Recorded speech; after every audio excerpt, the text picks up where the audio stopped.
Well, folks, welcome to the Lions Field today for Goffstown versus Hanover High School. Game will be underway in just a mere few moments here. I'll tell you what, John, another beautiful day for baseball. Just hoping that the boys bounce back, which I'm sure they will after yesterday's, tough loss.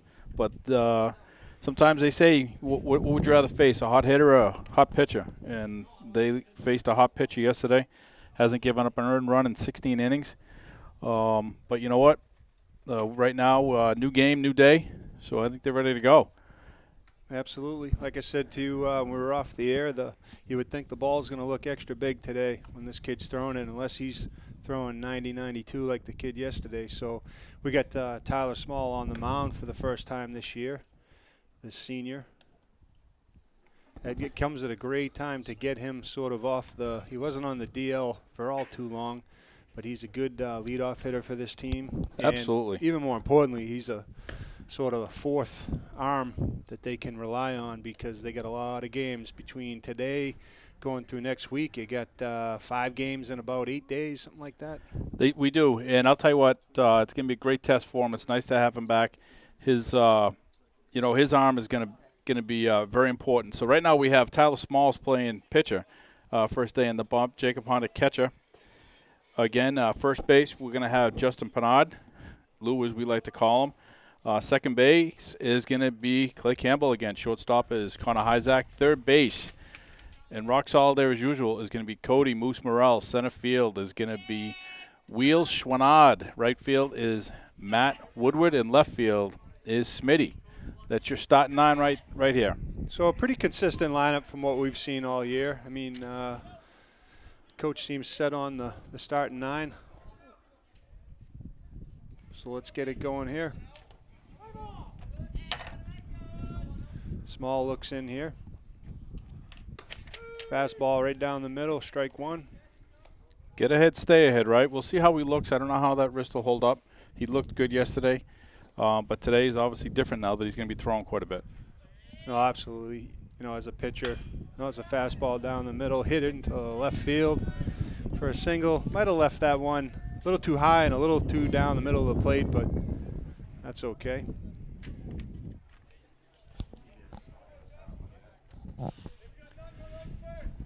Tyler having suffered a wrist injury, as a pitcher, you hurt your right wrist, you're throwing with your right arm.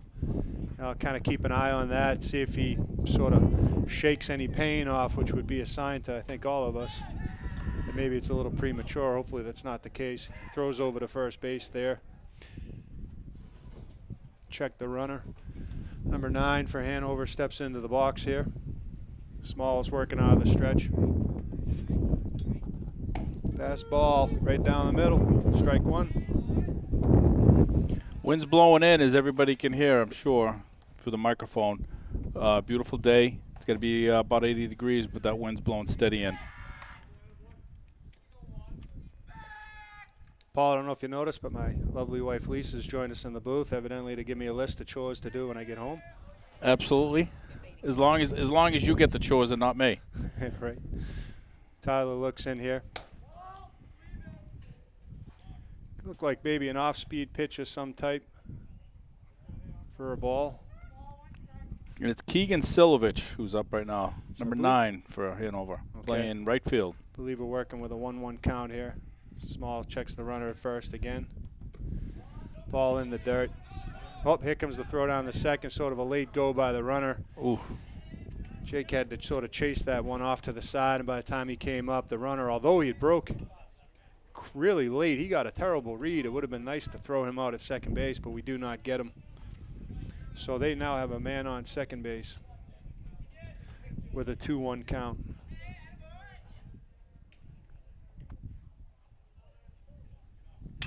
That's a fastball down the middle. Ball's hit out to right field. Woodward circling under it. Wynn's playing around with a little bit, but he makes the catch. Runner doesn't advance. Now batting, number 6, Will Smith.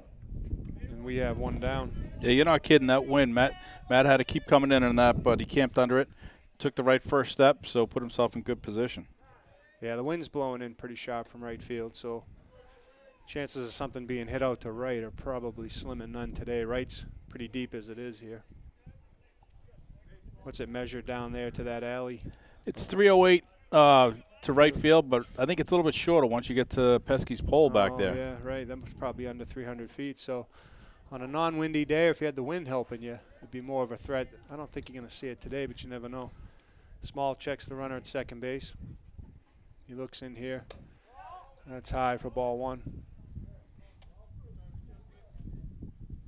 Like to see Tyler kind of manage this inning and keep his pitch count down and get out of here with, no runs being allowed. Get comfortable in the pitch and roll again.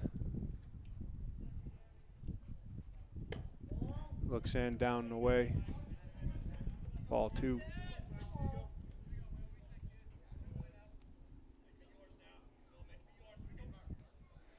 So did your wife bring you that new stool that you're sporting? Yes. Yes, it's a very comfortable stool. Sounds like that. The ball's hit down to shortstop. Connor Isaac comes up, fields it, throws it clean. We got 2 down. That's the type of play you like to see the kids make today, where yesterday they didn't make all the simple plays. It really hurt them in that game. Well, he clearly looked comfortable right there. I mean, the whole team was a little uncomfortable yesterday, and I like to see them rebounding for, Isaac to come in there right there. Nice play, stay down on the ball. Good throw over to Justin Pennard. Yep, go back to basics, right? So the runner did advance to third on that one on that play. Tyler gets the outside corner on that pitch, keeping it away from the big lefty here for Hanover.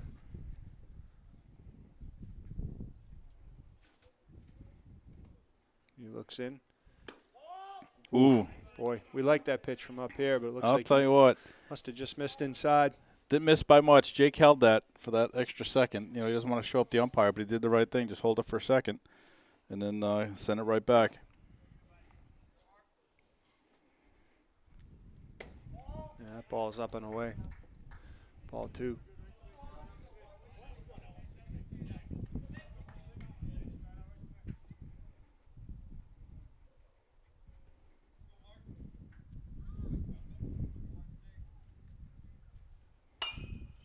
Ball's grounded down to Lou Pennard at first. Fields it cleanly, steps on the bag, and we go to the bottom of the first. No score. 13 pitches. That's the way you like to start a game, right? 4 batters, 13 pitches. Get you in and out of the inning pretty quick. Nice defense. Now it's time to get those bats going. Absolutely. Especially with him having not pitched this year, it's good for him to get out of that unscathed. Probably feels pretty good about himself right now. He threw the ball, I would imagine, right where he wanted to most of that inning. So that's what you like to see. Historically, he keeps that ball low. He's a ground ball pitcher, and I see no reason why that he, came right back today where he left off before he got injured. Okay. So he looked really strong. And they have Moises, if I'm saying it right, Salea on the mound today, number 5. Your guess is as good as mine on that. I thought you took a pretty good shot at it. Did my best. The penmanship on the gentleman that made out the lineup is a little substandard. I don't know what happened. He did much better the past couple of games.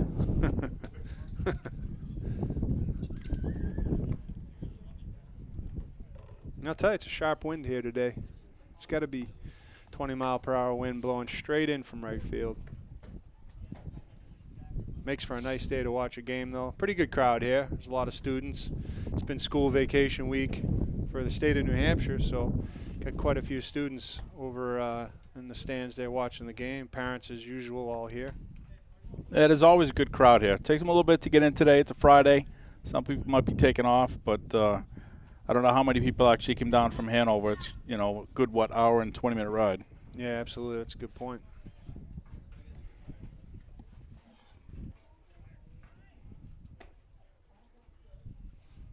I was actually sort of hoping the game was in Hanover this year. There is a great burger joint in downtown Hanover called Molly's. Now batting, number 1, Tyler Small. Well, when we go up there, we're going to have to check that out. Absolutely. It's a must.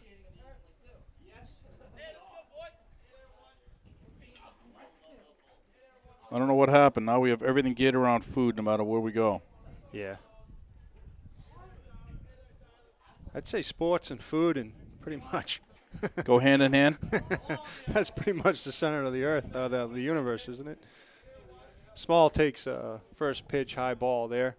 Pretty good velocity, somewhere in the 80s. Right down Broadway there, strike one. So Tyler sort of feeling out the pitcher a little bit. A leadoff hitter, making the pitcher sort of show what he's got is always a good idea. Boy, just missed outside corner there. He's throwing hard. You're right. I think he's definitely in mid to upper 80s, right? Yeah, I agree. And Tyler takes a fastball, smashes it right up the middle. That's a nice way to start a game right there. Now batting, number 14, play Campbell.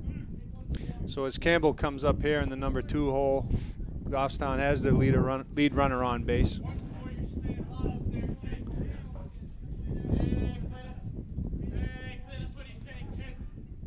I'll tell you, with Smalls, he's definitely a threat to run. He'll take a good lead out there. He's not afraid. Good secondary lead there. I saw that. So that's a first pitch, ball one, low. We'll just see if he can keep Smalls on, or if he's going to allow, him to continue to take that lead. Yeah, he throws the pickoff throw in the dirt. First baseman made something good out of an awkward throw. Didn't get by him. Clay's a pretty patient hitter here. I would expect him to have the pitch at least throw one strike before he gets into it. That's an inside pitch for ball 2 there. But you brought up a good point. Clay is, and he's disciplined. And I like him at that second hole. He's not afraid to take some pitches. He knows how to go the other way. Yep. So he moves that runner along. And, for a sophomore, he's filled in really well. He can play up the middle, either second base or shortstop. And they go Smalls. Absolutely. Smalls takes off on the throw. Ooh, boy, he's in. I will tell you, he had that base absolutely stolen, and then the dirt held him up quite a bit. I was going to say that, right? That slide looked like he just died in that thing. Yeah, I don't know if he maybe slid too early or if it's some sticky dirt out there. Maybe from all the rain we've had, the dirt had some stick to it, but he almost came up a little short like the scene in Major League. So a fastball straight down the middle right there. We go to 2-2 on the count quickly. So the pitchers battled back pretty good here. He was down 2-0. But that was a good swing right there. Yeah, absolutely. I think it's the pitch he wanted. Yep. It's the pitch he took a shot at. He just didn't get it. Fouled it straight back. I don't know if he's going to get that again. Yeah, probably not this pitch. Comes up high, a little bit outside. So we go to a full count here.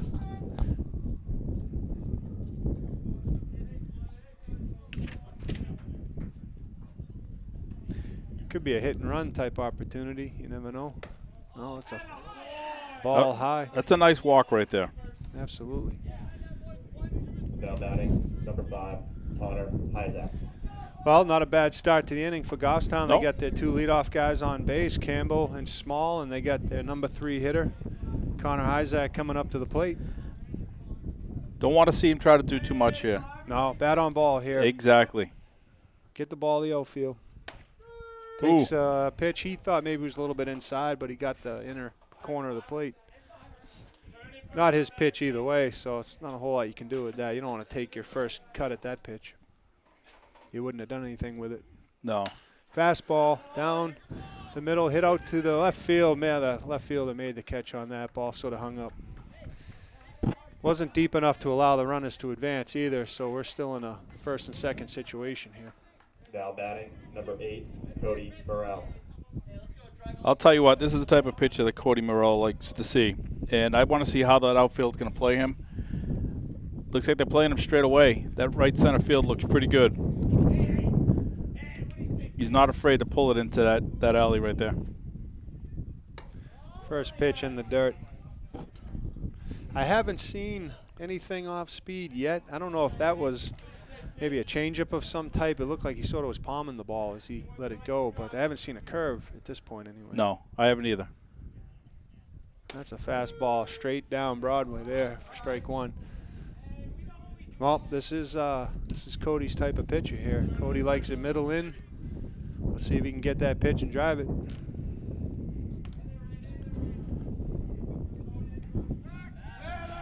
Pitcher tries to keep Tyler Small honest over there at second base. Tyler didn't fall for it. Steps off the mound. Yeah, he's too smart for that. So 1-1 count here. Oh, Cody a little bit late on that one. That was a challenge. We'll see. We haven't seen a curveball yet, still. If he has a curveball, you think it would come here. If you don't see it here, you start to question if he's just straight fastball pitcher. Would be good to know. So we'll learn a lot with this pitch, in my opinion. And that's a fastball down and in. Not a bad place for the pitcher to be there. No, but I'll tell you what. With I still haven't seen that, and you know, Cody's smart enough. He knows that he hasn't seen a curveball yet. Yep, he should be sitting dead red here, looking for something right down the middle. A little high there, so good job taking that one. You know, right now as a batter, you're the cleanup batter. You got guys on first and second. So you want to swing the bat, so it takes a lot of discipline to take that pitch. Absolutely, which he is. Here's the payoff pitch, fouled back. Boy, Nice cut. He just missed it. He knows it. That look in his face says it all right there. He knows that. He says, I missed that one.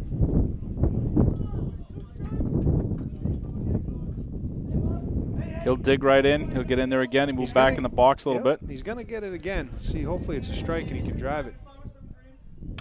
Oh, boy, just missed it again. He's just under it. But again, I haven't seen another pitch. He'll place his fastball low. Yep.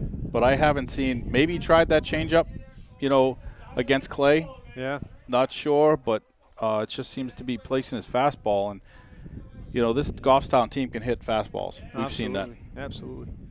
Here's the payoff pitch again, and it's outside. It's a good plate discipline by Cody there. You think that was a changeup right there? He may have taken something off it. But it wasn't a true changeup. No. Matt Woodward. What I think we're learning today is his change isn't a strike. Right. You know, it's going to leave the strike zone. So no curve and a change that leaves the strike zone. If I'm a batter, I'm sitting dead red. Yep. Matt Woodward should be thinking the same thing as he steps up into the plate. So ball's inside for a ball there. They're playing match straight away. There's really been no defensive changes with any of, you know, 3 and 4 batters, 4 or 5 that have been up. Corners are in. Second pitch is low and away. So Matt showing some discipline. Right. No sense in trying to do too much. He's not finding the plate. He's throwing a lot of pitches, nothing but fastball. So sit here, wait until you see your pitch. Oh, right just there. Missed it. Just under it, too. They'll make that adjustment eventually. They're not going to be under the ball all day. No. And I can tell you, again, looking at Matt's face, biting that lip, he knew. But he comes back that same spot again. Matt's going to make him pay. They're leaving that right center wide open. 2 balls, 1 strike. He comes with the pitch straight down the middle. Matt gets a pretty solid piece of that. Deep to center field. Center fielder makes the catch. The tag is on. Tyler will score standing up. So he did his job. Goffstown strikes first there. Gets a run across the board. Now batting, number 18, Jake Hunt. You know, he hit that to deep center. The wind clearly didn't help him right there. But that was a nice hit. Yeah. Try to throw that fastball again to Matt, and like we said, Matt's going to hit that ball, and he did. No, you're right. If the wind was blowing out, we may have saw a grand slam, first one of the season there. But try not to do too much. Same thing with Jake. Don't try to do too much. Just put your hands, you know, make contact. Hands to the ball. Center field again.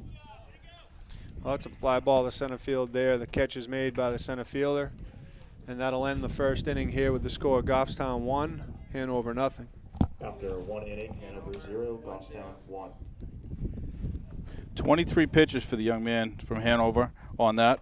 But, you know, hey, we got 1 out. The other thing I like, we're hitting the ball. Those hits are going straight up the middle, center field, which tells you that you're hitting the ball where you should. Yeah. The wind hurt a little bit. We had some foul backs that went straight back. They weren't off to the right. They weren't off to the left. So they're right on this. So my thought is that second time around, if this kid's still going to be throwing fastballs or trying to throw fastballs, they're going to continue to make contact and produce more runs. Yeah, absolutely. I suppose you don't know. He could have other pitches in his arsenal that he's going to wait to show us the second time through the lineup. That's not unheard of for a pitcher to do. But I agree. I think if there was only one negative to that inning was bases loaded, 1 out, you maybe would have liked 2 runs there. Agreed. But Agreed. with the way yesterday went, I think a 1-0 start after 1 is not a bad thing. No, for it's the a little bit of a Goffstown victory Grizzlies. for us, right? Absolutely. And again, it was how they're going to respond.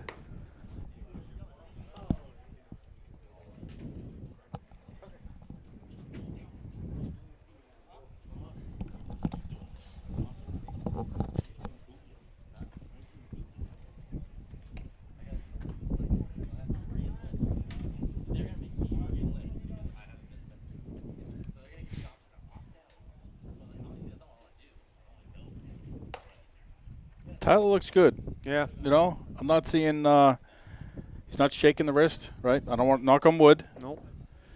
Striding out good, keeping the ball low. No, absolutely. It's good to see him. I wasn't familiar with him at all.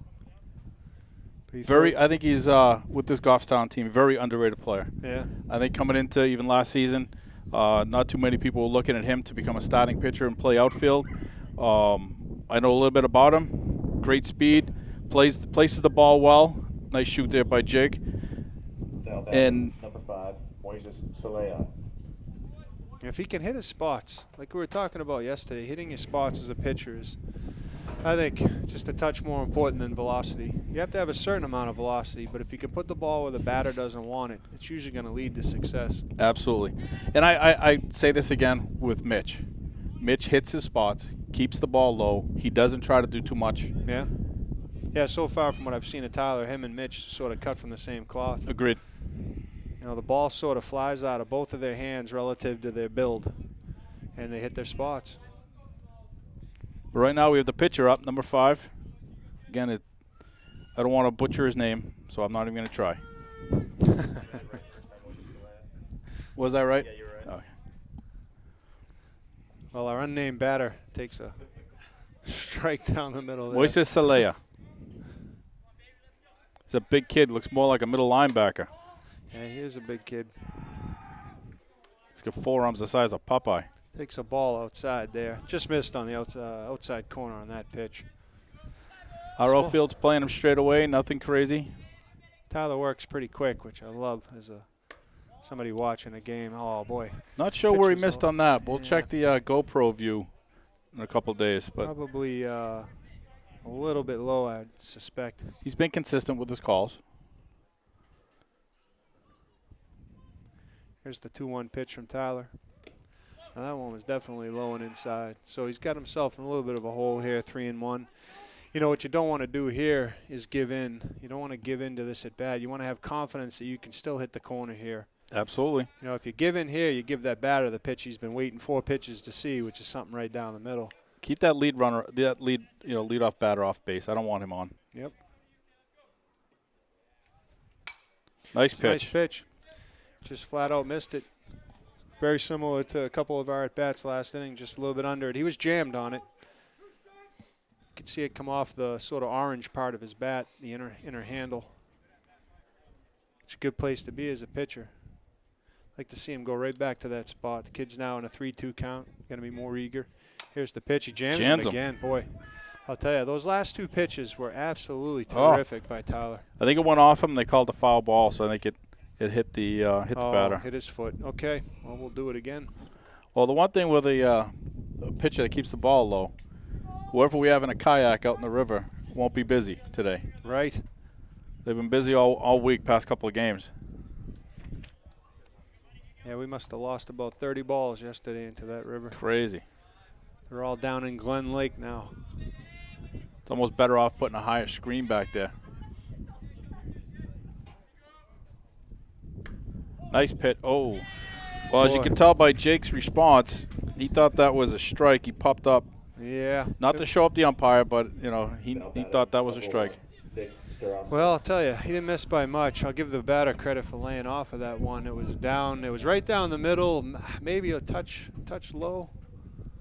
So nonetheless, we have a man on first and a new batter. Yeah, it's number 1, Nick Starasta, the shortstop for Hanover's up at the plate right now.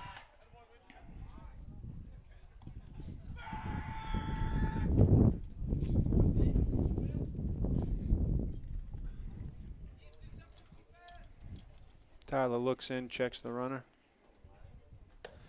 Misses high with that fastball.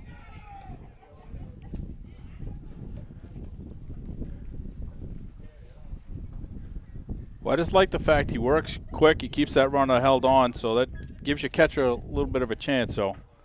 Oh, absolutely. Keeps your fielders interested too. Keeps them on their toes.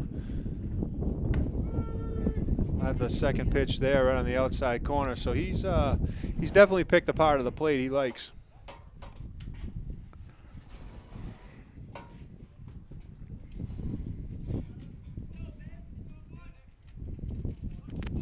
Checks the runner, looks in here on the 1-1 pitch.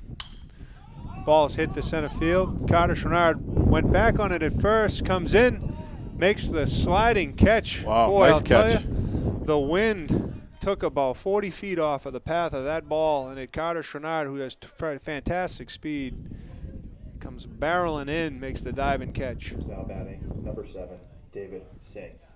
That wind knocked that straight down. It's no, for some people, I'll equate it to a golf shot. You hit that ball, you think it's taken off, and it just drops straight down. And that's what happened there. Absolutely. And Carter had to get on his horse and made a really nice play.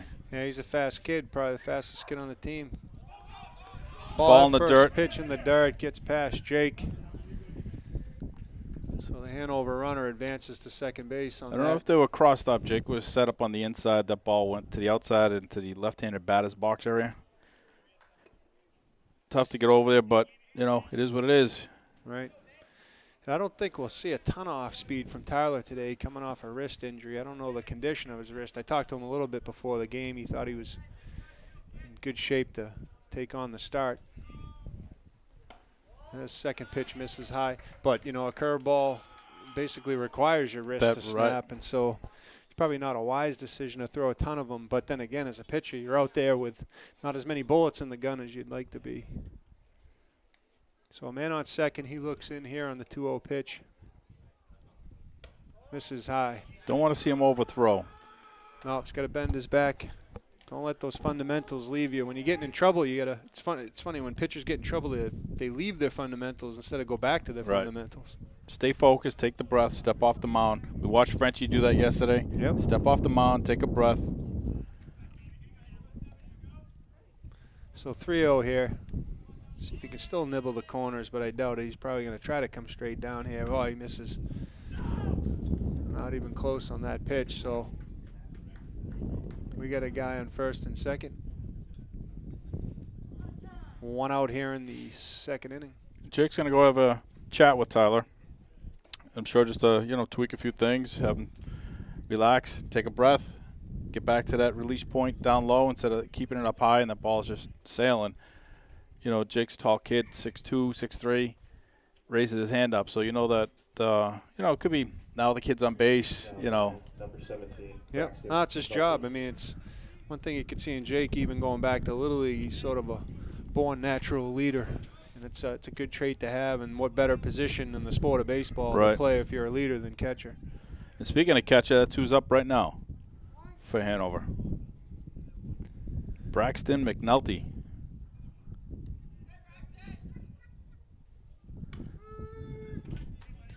All the first pitch right down the middle there, so that's a nice start there. We're not holding the runners on terribly aggressively. I don't know if we think there's not a ton of speed at second base. I'd hate to find out the hard way, but Agreed. Tyler's not checking him an awful lot. Clay or Connor aren't really creeping over there, so it's pretty straight up here. Ball sort of chopped over to second base. Clay comes rushing in, fields it cleanly, makes the throw. We got 2 down, but the runners advance second and third. Now batting, number 14, Connor Stafford. Third baseman Connor Stafford's up right now, number 14, hitting from the right side of the plate. He's a big kid. The number 9 hitter. Well, you got 2 outs. You're up against the number 9 hitter. I'd always yell out to a pitcher, keep it simple here. Not to underestimate him, but you don't want to walk him. You don't want to elongate the inning. Exactly. Don't make a mistake. Throw your pitch, which nice right there. Right there, right? Inner half of the plate.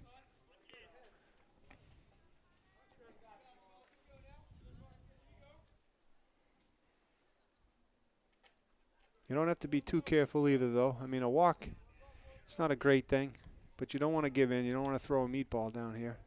That pitch is high and inside. Actually, almost hit his bat, which would have been a nice break. That would have been a gift. Well, you were talking about, well, he just gave a little smile. He and Jake were just talking there. I don't know if that was an attempt Oh, right. at a curveball, Yeah. and it just didn't come down, or Yeah.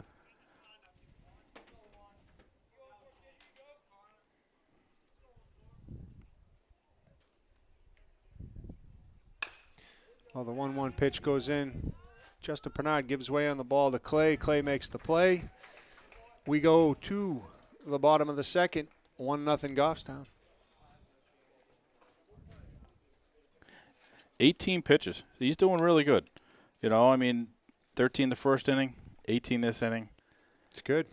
So, 31 pitches. So he's first time out. It's a warm day. It's getting to be a pitcher's day. Absolutely. The wind's blowing in. Keep that ball low. So now it's time for the boys to get going again here. We're going to be coming up right now Justin Pernard, Ethan Smith, and Carter Schminard. And the one thing I like about that, and I think you'd agree, Carter Schminard made a great play. Yep. Right? Had to get that wind it's not blowing right this second like it was. Right.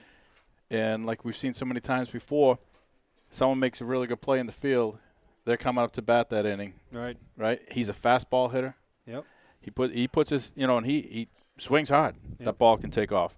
Smitty, as we know, you and I have talked about it, and we've bet a pizza from Tano's. We'll have to make sure Lionel knows, another plug for him. Absolutely. But this is another pitcher that Smitty loves to see. He loves that fastball, belt high. He's not afraid to go swing at that first pitch, and he's batting in the 8th hole today. Justin Pernard, same thing. There are a lot of fastball hitters here, and this pitcher hasn't shown us a second or forget about a third pitch, but he hasn't shown us a second pitch. Right. No, I couldn't agree more. These are some kids that, like you said, I wouldn't say they're struggling, but I think a couple hits here would do a lot for the confidence of these three kids. Could get a lot of speed on the bases with Carter and with Ethan Smith, which would be nice. See if we can't mix up things here. Oh, I agree 100%. Now it's about confidence, right? Absolutely.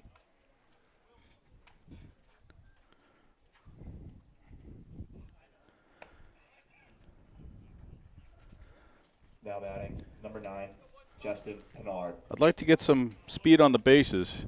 We look at a pitcher and a catcher and how they work with each other and who's going to be able to take off and how's a catcher's arm and his pop time. I try to, keep tabs, at least on our catches, and yesterday I did. And kid yesterday was about a 2-3.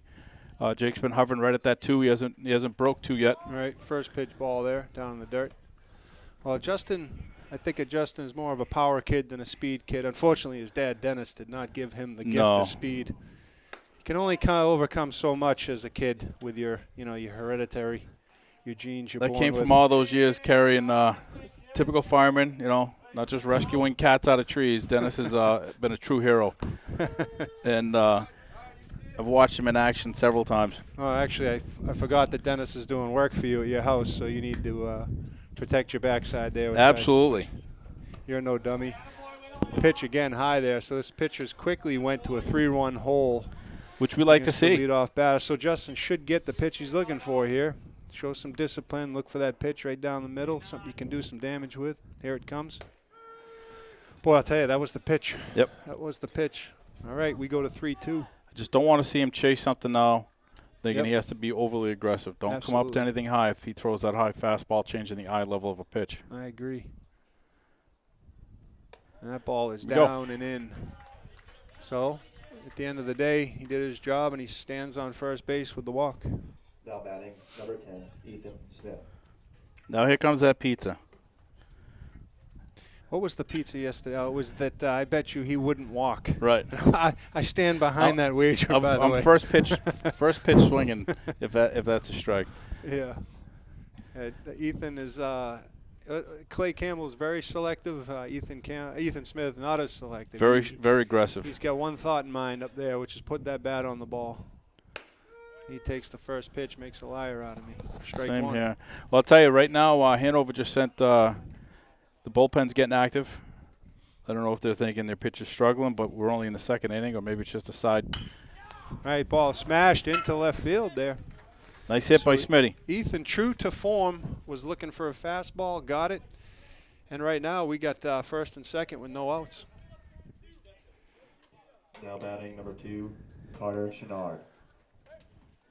This is definitely Carter's type of pitcher, I feel. And, I mean, Oh, you know him a absolutely. lot better than I do. You've been exposed to him more than me. Yep.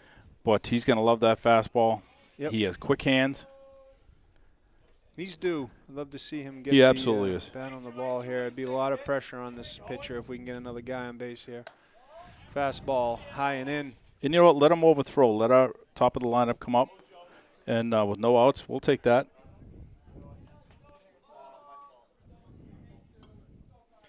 Pitcher checks the runner at second base. Yes, ball. Carter hits Just it foul. down the third base line. I'll tell you what, Out of play. John, that was foul by maybe a foot. Oh, boy. And if had that stayed fair, the way the left fielder was playing so far towards center field, you know, I know that Justin would have scored. Then we have Smitty with very good speed. But Carter, you're right, probably the fastest kid on the team. Stand up easily at double or probably into third. Ah, just misses on that one.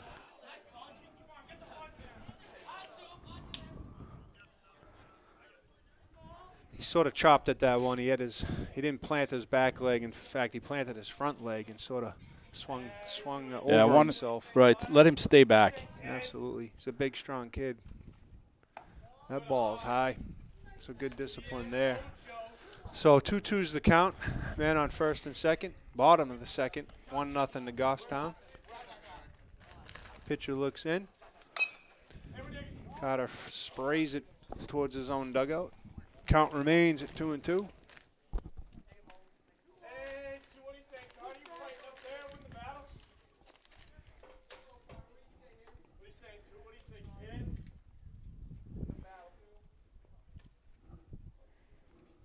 Fastball right down the middle, sprays it back. Out of play. That may be our first ball in the drink there, I think. I think it made it. He's working the count. We're at six pitches so far. The beautiful Piscatag.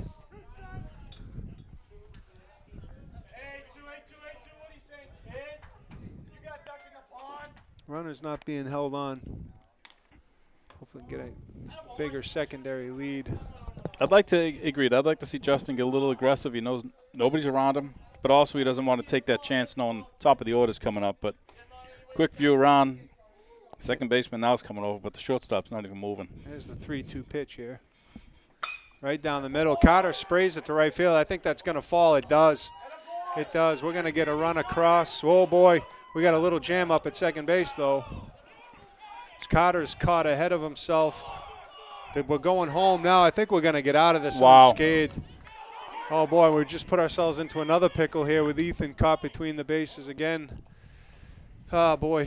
It's, you know, it's one thing to make a mistake. That's mental errors right there. To get out of the mistake because of the other team's mistake. Exactly. And then to cause it again, sometimes you just got to say, hey, I got out of that unscathed and stay at the base. Now batting number 1, Tyler Small. So what basically just happened there was a second run for Goffstown. There was a pickle between first and second. Schwanard had went to second thinking it was vacated. Ethan Smith was still there because we hadn't sent the runner from third. We then sent the runner from third because Hanover became fixated on the run down between first and second. We got the run home, but then we caused the pickle right over again, and Ethan Smith ends up getting thrown out at third base. There's a fly ball to right field. It's caught. We're not a tagging on that one. So we now have 2 outs with a man on second. Now batting number 14, Clay Campbell. So it's just the mental errors. Yeah, that's a sharp turn of events if you think about it, because you should be up 2-0. You should have 2 guys on base. You just brought your leadoff guy up to the plate. Right. And next thing you know, you got 1 guy on base, 2 outs. Ball's fouled back. No play on that one. Catcher made a heck of an effort to get over there, I'll tell you. He went a long way. I got to think that some other fielders may have had as clean a play on that ball as the catcher. The catcher starts off the play in a crouch, for crying out loud. I don't know how he was the first one to that ball. Third baseman was way late to make any move. He actually just stood there for a second watching the ball. So we get a little lucky there. Boy, I'll tell you, that run at second to me is big right now for momentum reasons. You don't want to let another team hang around a game. That usually comes back to bite you in baseball. He looks in with the 0-1 pitch and gets it past Clay, inner half of the plate. And I'm not sure what happened at first. Did the coach tell him to go? Did he run through, the sign to wind up with 2 men at second base? But we got a little lucky in that. That could have been a triple play. Yeah, you don't know who made the mistake on that play. You just witness a mistake being made. That's a slow grounder up the middle. Clay's going to try to run it out. Doesn't get it, and that's the final out of the inning. After two innings, Hanover 0, Goffstown 2. We go to the top of the third. Goffstown 2, Hanover nothing. 20 pitches that inning. He's at 43 total. At least we got another run, but we definitely left some ducks in the pond. Absolutely. And I was starting to say earlier, you don't know who made the mistake on a play like that. You just know the mistake was made. It's unfortunate because that was a pretty good jam. We would have had them in at the end of that. But at the end of the day, that's what happened, and we go to the top of the third, 2-0. It is what it is, right? Right. And they have the top of the order coming up. Looks like Charlie Goodnick, the left fielder, Goodrich, and Keegan Silovich, the right fielder, and Will Smith, the center fielder. The movie star Will Smith? I don't know. You know who else I was thinking? Do you remember, was it Will Smith in Little League? Right around the boys' ages? Is he still in Goffstown, or did they move away?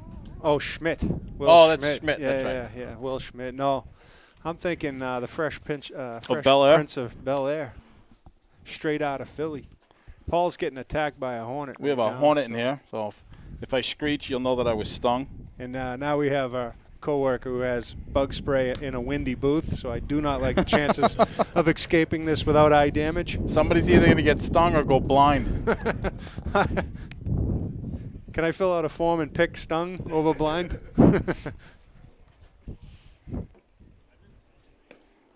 This is a big inning for Tyler. He's now, he's getting into his third inning of work. He's up 2-0. He'd like to shut down the top of their lineup and then see if we can't do some more damage in the bottom of the third.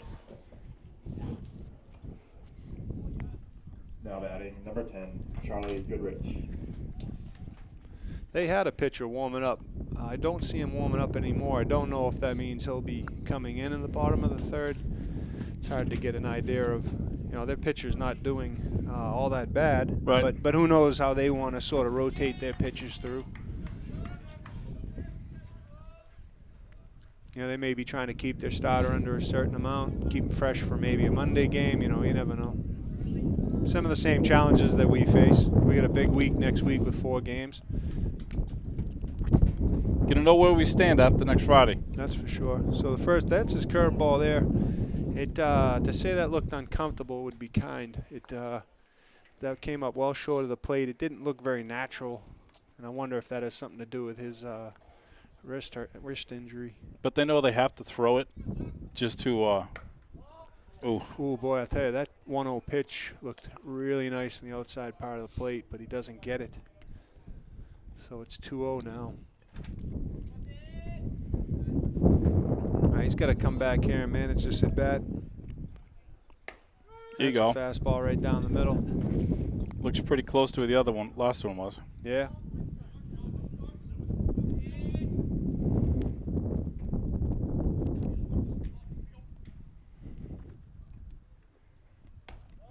He misses outside there.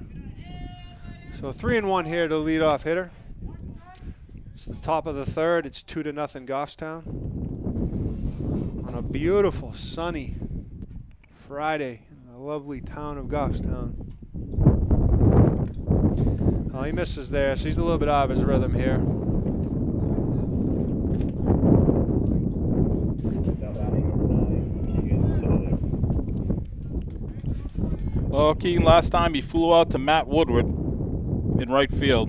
And again, that wind wasn't as bad for Matt as it was for Carter when he had it, but it was still, you saw Matt, just thank God they both have great speed. Both came in and made some good catches. Yeah, if you look at them now, Matt's, it's about as shallow as you'll see a right fielder playing high school baseball.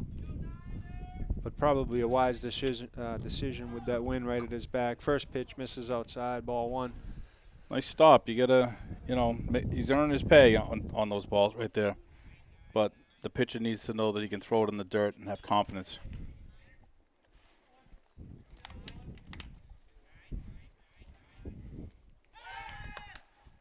Tries to pick off at first base, not in time. Must be an echo from the Hanover bench. A raucous crowd out there. He looks in, he delivers up high. Throw to first. Jake tries to stab down there at first base, doesn't get it.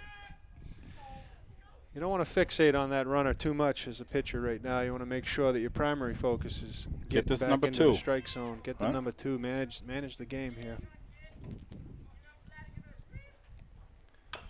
So he comes in there with the 2-0. Just chop foul down third base.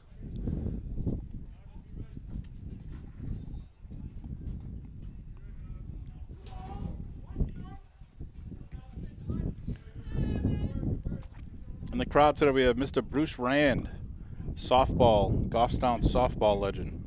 There's so much for the town of Goffstown. Goffstown Babe Ruth softball, high school softball. Happens to be a neighbor of mine as well. He's sitting down there with Mr. Campbell. His daughters obviously came up through the system, Goffstown softball. There's a pop-up. Third baseman Cody Morrell calling for it. Makes the catch. 1 down. So that's a pretty good turn of events for Tyler there to battle back. Now batting number 6, Will Smith. Well, I'll tell you what. Keegan chased a very high ball. Maybe a little anxious, maybe trying to get aggressive, but, you know, it worked out for us that in this win, Cody camped underneath it and made a nice play. And last time Will was up, he hit into a 6-3.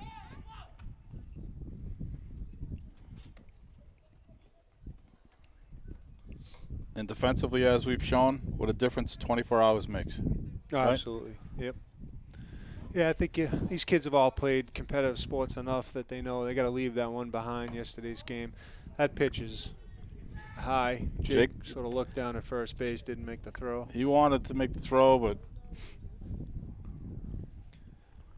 So Tyler's been high a lot in this inning, which tells me that, you know, he's probably not bending. He's not following through on his delivery. He's got to try to settle back into that.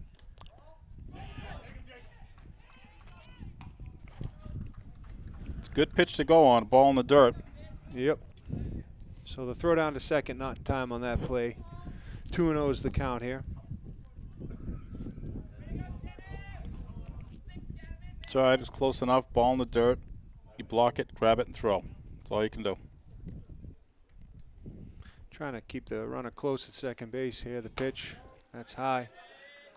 So he's not bending. Jake's going to go talk to him. You're right. Everything that you were just mentioning before that last pitch, then you're absolutely right. Just watch it. He's not having that finish. Yep. Yeah, he's just out of sorts a little bit, which, you know. First time out. Yeah, right? first time out, absolutely. Sometimes you get through the first 2 and you think you'll settle in, and that's when maybe you have a couple hiccups. All he needs to do is stay within himself here. Go back to what he did the first 2 innings, which was just hit those corners. Allow them to put the bat on the ball. Your defense is going to make the play. Don't stretch it out with pitches and walks here. So he's 3-0 here. Curious to see what he comes in with. That's Right at him. Fastball right down the middle. And I'll tell you what, you had mentioned it. Our outfield, not just what we have out today, but you can add out when Smalls himself is playing outfield. And Peter Hunt, we have very good outfielders. They're fast. They can make the catch and they're baseball smart. Yeah, very athletic outfield. Know what to do with the ball when you get it, right? Yeah. Now, you can make the play, but if you don't know what to do with the ball and there's men on base or somebody's tagging up, but we have a very smart, fast outfield with great arms. Small checks the runner, looks in here, 3-1 pitch. Right down the middle. It's a slow roller down to Cody. Cody comes up throwing. The ball sort of pulled Justin Bernard off of first base, so we do not get the out at first base. It's a tough play. That ball couldn't have went much slower and still been rolling. Now batting number 16, Mark Pampers. So unfortunately, we got a situation of first and third with 1 out on a play that you would have liked to have gotten it out of, but Ball just did not come off the bat very sharply, and Cody came rushing in, tried to make the play on the fly, and it pulled Justin off the base. So Close to a swing and bunt almost. yeah, absolutely.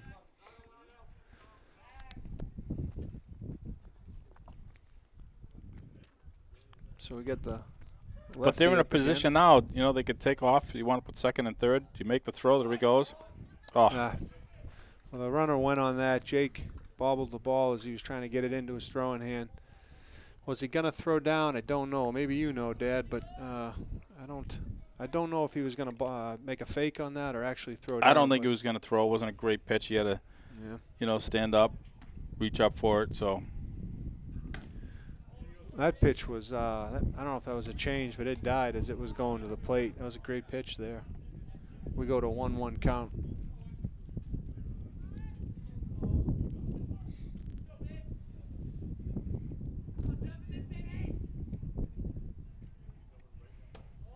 That was his off-speed pitch. Tried framing it. It's just hanging up a little bit too high. It's not coming down. Yep, absolutely. I don't want to hang in there either, though. No, it's probably the worst thing you can do with a curve. You can see he's throwing the curve. It's a different delivery, which is not usually a good sign that the pitcher feels all that comfortable with Nice stop there. You know, if a pitcher's throwing his curve comfortably, really it should almost be blind to all of us up here. Right. You know, until you see the bend of the ball. Like the kid yesterday. Oh, absolutely. Right? It was hard to tell when the curve was coming. We talked about it. The arm slot stayed the same. His tempo stayed the same. So he's got a 3-1 count here. One down. Runners on second and third for Hanover. So a little bit of a jam. Well, I tell you, that was a pitch to hit. But he takes it for bringing us to a full count now. And I'm surprised your four-hitter usually doesn't let that pitch go. No, you would think that's the pitch he's been waiting for. That could have been bad news for us, but he took it. So fastball, he chips it into right into Connor Isaac's glove. He didn't get a whole lot of that, so those last two pitches for that batter weren't as productive as they maybe could have been for them. Now batting, Moises Solea. He didn't swing at the first pitch, Paul, and then at the second pitch he looked hesitant to swing at that one as well, which is really strange. They had guys on second and third. That one there was almost defensive swing. Absolutely, it looked like somebody who wasn't seeing the ball well at all. First pitch there is driven That's down foul. the left field line for a foul ball. Moises, the pitcher for Hanover last time, walked. Made it as far as second, and that was it. That was a good job with his name, Paul. You're settling into a nice comfort zone with I'm that. now that I know that I said it, right the first time, a little bit more confident to say it again.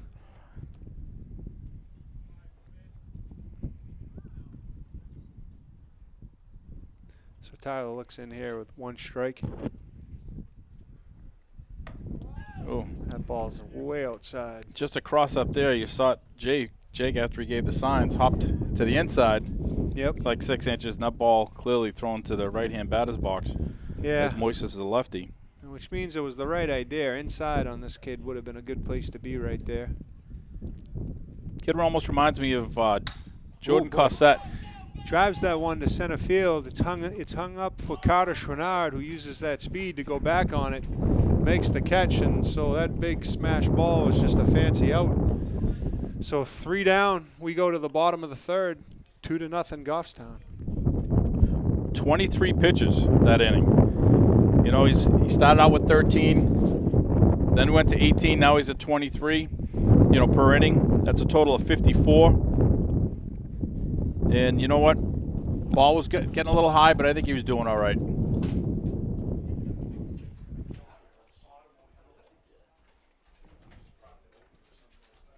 We're doing a little modification to the booth to cut down on that wind noise for you folks. We'll see if it helps, just so we can get a little air in here. And it looks like the boys did it. Yeah, hopefully that'll be a little bit better on the wind noise I could hear. It sounded like we were on the San Francisco Bay in the old Candlestick. Right. Well, right now we have Connor Isaac leading off, Cody Morrell coming in second, Matt Woodward will be third. So we have 3, 4, and 5 coming up to plate, and it's time to Goffstown needs to make a move here. Absolutely. Second time around, they've seen this kid, and they all are putting the bat on the ball. So it's time to take that next step right here. You know, as I referenced Candlestick Park, I then started to think that most of the kids, as they watch the game tonight, won't have any clue what I'm talking about with Candlestick None at all, Park. right? That's a sign of advanced age right there, Paul, right? Yes, it is. When you make a reference you grew up on, and your kid looks at you and he says, I have no idea what you're talking about. And it's not funny, Dad. And nothing hurts like that, right? Nothing. Being told you're not funny by your own son.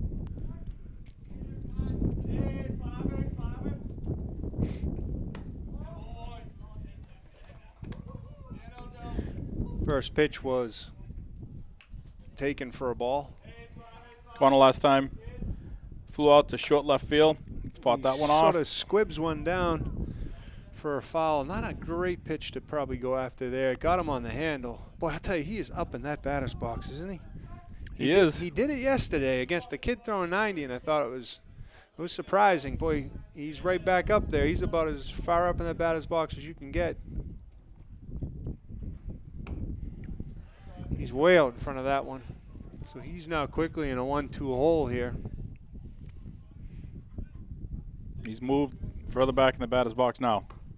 Boy, way out in front of that. He didn't. Yeah, it was that was a tough one right there. He didn't look very comfortable on all three swings. I was just going to say that. He did not look comfortable at all. Now batting, number 8, Cody Morrell. Now, Cody, last time up, he walked, but he had 2 swings, sent that ball straight back to the backstop, and he looked really good. Cody pops that one up. Third baseman's coming in. He's made a call on the ball. He makes the catch, and we have 2 down. Paul, we've been joined in the booth by Mr. Fountain, whose son has a doll, which I believe is the great Larry Bird. That is the great Larry Bird. And I think between innings, we may have to get a shot of that on camera. Not all the kids, believe it or not, probably know who Larry Bird is, which is sad. When a young man doesn't know Candlestick Park, that's one thing. If a young man doesn't know Larry Bird, it's un-American. That's when you blame it on, his uncles, his dads. It's coming right back here towards us. Pop fly. The catcher's trying to make a play on it. He had to worry about a lot of things in his path, from bats to balls to pine tar, and he didn't make the play. Good effort. No, if you have to question parenthood if the kid doesn't know Larry Bird, don't you? Right, You know? absolutely. I mean, it's just go on Facebook or YouTube, and you're going to see absolutely. some type of video of Larry Bird. That's an anonymous call to the police or something. You got to step in. That's an intervention. The 0-1 pitch fouled back by Woodward. So this is right now a pretty efficient inning for this pitcher for Hanover. It's probably his. He's on the verge of having his best inning in the game. He absolutely is. I've noticed it's not just fastball. I don't know if that's a changeup or if he's just taking something off his fastball on against Cody and against Matt.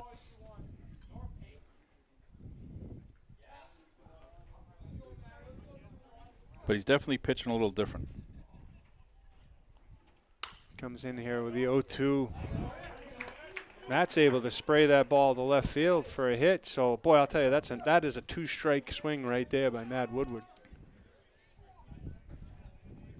Now batting, number 18, Jake Hunt. He didn't try to do too much with that bat on that final swing there. He was able to poke it into left field. And that's what Jake has to do here. He had a nice shot to center field that was chased down. But again, here, don't do too much. Do what you did last time. It's your second time around. Absolutely. With a kid with Matt's speed, that little chippy single could be a double pretty quick if the coach wants to get aggressive here. I mean, Matt is probably right there with Carter Shranat as the 2 fastest kids, maybe Tyler Small as well. So maybe it's an opportunity to use some of that speed, and he does. Here he goes. Just a defensive swing by Jake. Yep, that was a cloud the catcher's line of Exactly vision right. type swing. That's all that was. Nice stolen base by Matt.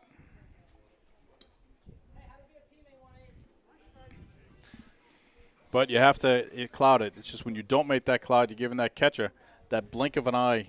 Absolutely. It goes in his favor. And Jake knows that. Throw the bat out there just to help everybody out. No, you're right. The catcher's got a heck of a line of vision on a runner stealing second. So he sees it before the balls come to him, And by swinging, Jake sort of holds him in his place just that instant longer because nobody wants to be hitting the head with a bat. So, but 2 strikes here. As that pitch was maybe a little bit high, but a strike nonetheless. So, Jake, is a good time for him to shorten the swing, use his natural size to just try to get that ball into the outfield. Let Matt use his speed. They're going up. 0-2 here. Right down the middle. He does the shortened swing. It's not quite to the outfield. The throw to first. Is it in time? Oh, I thought he might have beat that out. But he doesn't according to the umpire. So no luck for Goffstown there. We go to the top of the 4th here, 2-0. After 3 innings, Hanover 0, Goffstown 2. It was a quick inning for him, only 11 pitches, 54 total. Again, he seemed to take a few things a little bit off the fastball. All right, So he, Paul, I promised I was going to show this. I hope it's not. Is that that's a good enough viewpoint for you? So I mean, look. Mustache and all. He's got the mustache. This is the young Larry Bird. You know, before he got real thin in like Right. 85, 86, like pre-MVP Larry Right. Bird, when he still drank probably too many beers, but still a great player nonetheless. So that's just fantastic toy. Here you go, buddy. Thank you. I want to know where he bought that. I'll send you an email. Oh, it's great.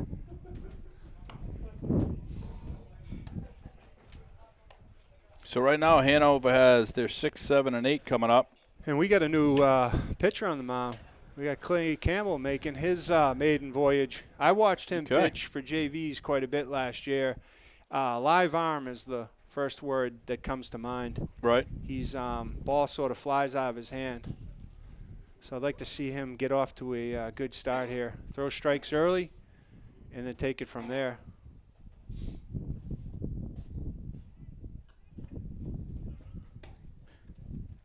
Just doing the stats here for Smalls.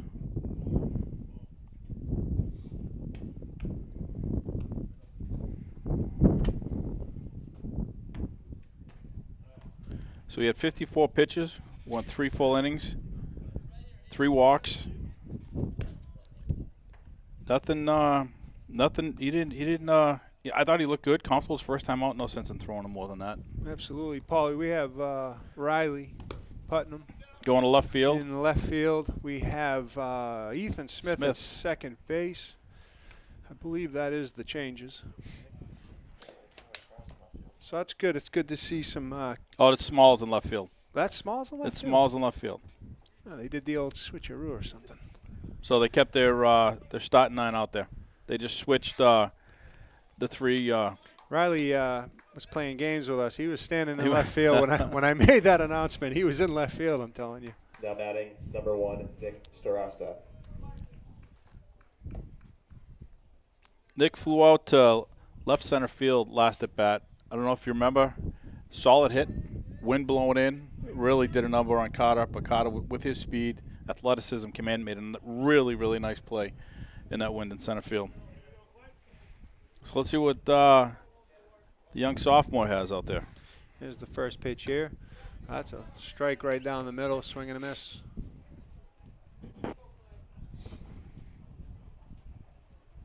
And if you notice, Clay wears the mask. Yeah.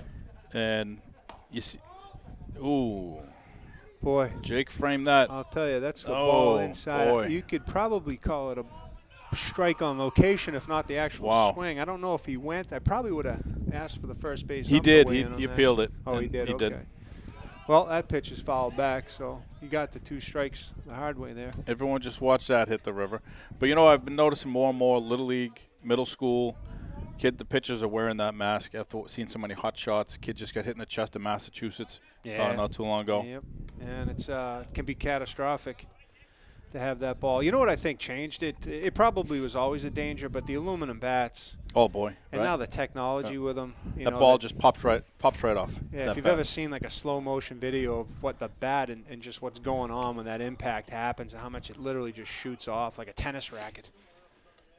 So much spring. So we've quickly went to 3-2 here on the count.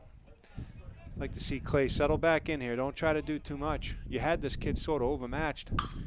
Throws a fastball. Oh, boy, Foul. sprayed down the right field line. Goes foul. And on that, I remember in Little League, Jake pitched and was a catcher. But I bought him that chest, Yeah. protector that they wear underneath the uniform just to help if you get hit in the chest. I just wasn't going to take any chances. No, absolutely.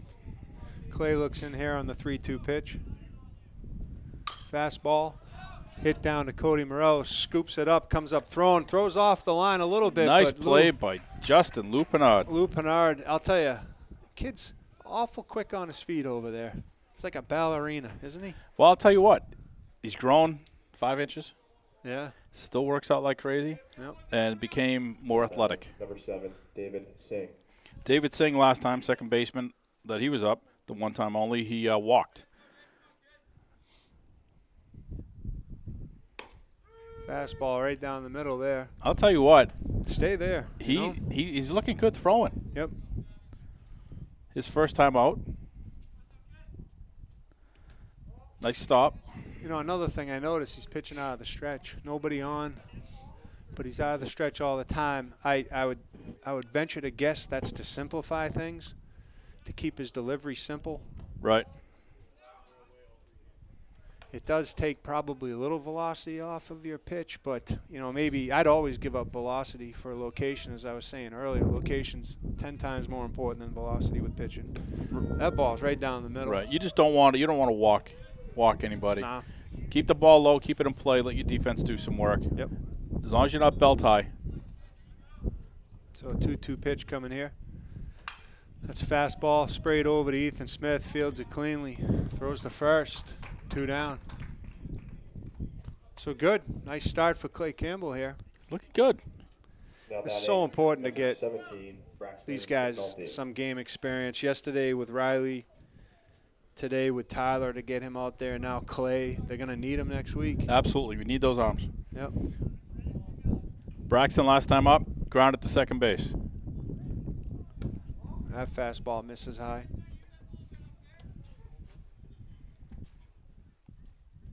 Again, if you get rid of this wind, it is an absolutely perfect spring, early summer day. Absolutely. Way out in front of that one. 1-1. Had the foul tip and went off the glove and off the helmet of Jake.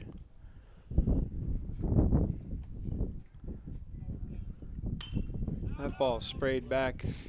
Another one. We need that kayak. Mike's right, Yep. Shout out for Mike Santoro that wants to get somebody on a kayak. So anybody in Goffstown that has a kayak, wants to hang out behind the Lions field during the game to retrieve balls, be really appreciated. Absolutely. Oh, Really nice pitch. he missed that pitch. Change by that eye level, right? Considerable distance. So we go to the top of the bottom of the 4th. 16 2-0. pitches for the young Clay Campbell. And I thought he looked pretty good. Sophomore out there, first time out. Yeah, great. He did well. He did real well. Absolutely. And that's what I like to see. You mentioned it. Next week is a huge week. And if we don't get these younger kids comfortable, Clay and Riley, if we don't get them used to throwing, we're going to come into next week with 4 games.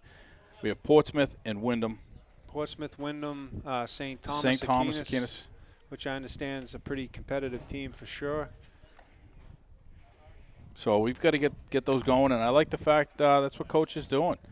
Coach Lawrence, he's been here now, 5-6 years. Mm-hmm. And you think he's taking these teams to back-to-back state championships, a 1-1, lost 1, been to the Final Four 2 other years. Yep. He came over from West, so he knows baseball. Absolutely, and I'm a big fan of early in the season. You have a good team, and dig deeper into your lineup. Because these kids are all growing physically, mentally, and things can change from month to month, year to year. Certainly Absolutely. with these kids, and so some kid that you have sort of picture in your brain of how he was last year, that's not necessarily what he's ready to bring to the table this year. They change so much as they grow. Absolutely. So why not see what you got? Absolutely. We're going to have Justin Pernod, who walked last time. Then we're going to have Ethan Smith, who's moved from left to second base. And then we're going to have Carter Schwanada, center fielder. coming up this inning. The only part about this game I'm not comfortable with, Paul, is that it's only 2-0. It's been all Goffstown, but yet it's 2-0. Right. No runs. The mishap on the running the bases probably that, cost that them a hurt run. us. You'd have to think. Yeah. That could have been a moment. We could have really been a deal breaker with them. We could have put up some good crooked numbers. Absolutely. Their pitcher's back out there for the 4th inning in a game in which, I thought we might get to him a little earlier than this. He's now putting together a pretty good start for himself. Ouch. Oh, he comes in just like that. Wow. Jinxed him. So he hits Lou Pinard on that with the inside fastball. Now batting number 10, Ethan Smith. It looks like Hanover's getting the bullpen active again. I can't say who's coming out, but we'll let you know as soon as we can see. Justin was hitting the right arm, obviously he's a lefty batter. Ethan Smith coming up to the plate. Nothing boosts a pitcher's confidence like hitting a batter and then seeing his coach get somebody up in the bullpen. It's a great feeling as a pitcher. They want to deflate this kid. You think they would have waited at least, right? Yeah. Or not had them look so, aggressive going out to, warm up. Kid could have did the old lazy stroll down the right field line, like maybe he's just going to see his mom or his dad or, The three of them went out of there like they were running for a Tano's pizza. That was a red alert. A red alert. So 1 strike here on The Ethan. bunt down. He bunts the ball down. Pitcher fields the ball, makes the play at first base. Bernard advances to second on the play. Now batting number 2, Carter Chenard. Nice bunt by Smitty. Moved the runner. And you know what?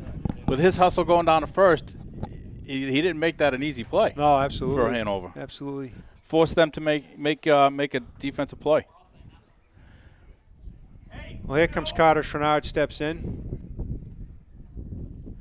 He had the Takes nice a ball double. inside. Nice double to right field last time, and then we knew that you could call it either long single or a short double, but that's where the mix-up came in. I scored it as a double because when you got to second base, Swing and a miss there. No, absolutely, I agree. Speaking of Tanos, Carter Chenard lives 2 houses down from me, so I've known him since he was a little kid, and I've bribed him with Tanos. I've yelled it over the fence to him, like, hey, get a double here, and I'll get you a pizza at Tanos. Oh, he flies up there. He's not getting any Tanos as the first baseman circles under the ball, makes the catch. So 2 down, and up comes the leadoff hitter, Tyler Small. Now batting number 1, Tyler Small. Well, Tyler, as we know, already had that single in the ground right up the middle towards center field. He then stole a base, and then he flew out to right field.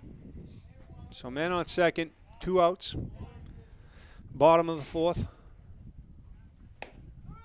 Fastball for strike 1 there. Whoops, had to clear the scoreboard here.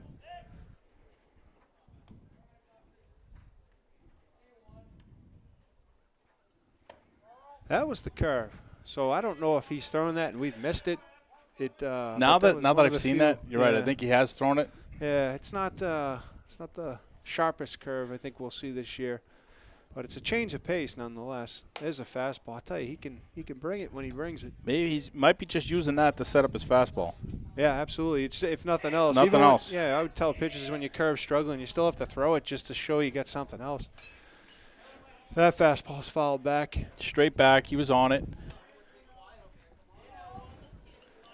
So 2-2's the count here. 2 down.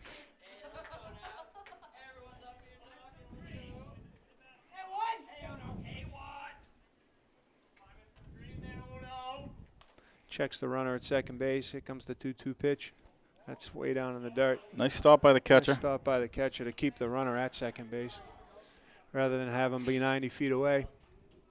So we got a 3-2 count coming here. Hey, what do you say, kid? You got duck in the pond being smart? Here it comes. That's down in the dirt. Nice Good smart patience. move. Take that walk, right? It's just what we want. Take that walk. It's a leadoff batter's job, right? Now batting number 14, Clay Campbell. Well, now our pitcher's coming up in relief, but Clay so far, he walked the first inning, and he grounded to short in the second inning. The first pitch outside. So I'll tell you, this pitcher's, he was sort of cruising there. And next thing you know, he's got himself in a jam. I don't know if it's a confidence thing with him or if he's not an everyday pitcher where he doesn't have that effective second pitch. Right. Yep, absolutely.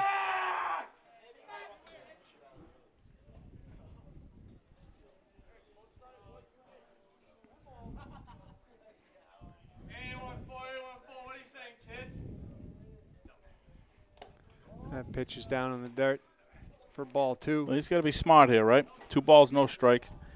He's already walked, Tyler right in front of him, where you saw that there weren't really a lot. There were only 2 strikes. Absolutely. One of them was fouled off. Here's the pitch. Right down the middle. It's hit up. Second baseman fields it cleanly. He's able to make the play on the speedy Tyler Small there at second base. So we go. After 4 innings, the score is Hanover 0, Goffstown 2. So after 4, Goffstown 2, Hanover nothing. He's at 71 pitches so far, so he's getting up to the point. Obviously Hanover twice has had their bullpen a little busy. So I don't know if he'll be coming out next inning. Next inning, he's facing out 3, 4, and 5.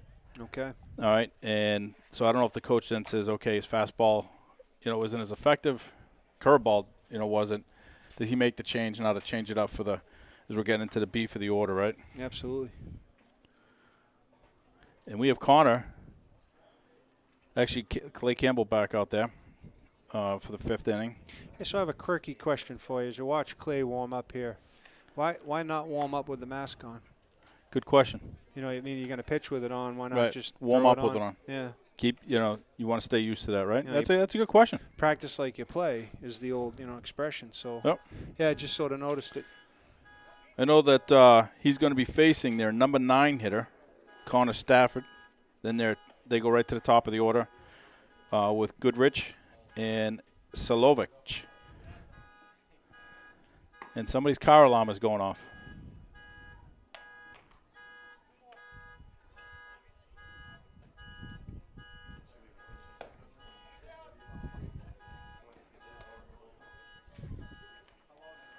So, Paul, big basketball game tonight. The Celtics looking to wrap things up against the Chicago Bulls. And they should. Absolutely. Without Rondo, it's a whole different team. Right. Right? I mean, but the only thing I didn't like, the Celtics last game started, they were getting cold on 3-point shooting, and they continue to try to shoot it. I know. Why? They live by the sword, die by the sword with that. And they I want Orford to play big down low. I agree. They have a couple 7-footers that will absolutely drive you crazy and how small they play. They were a little tougher last game. I'll give them that. They battled more. Yes. They didn't let Lopez dominate them like they had. So.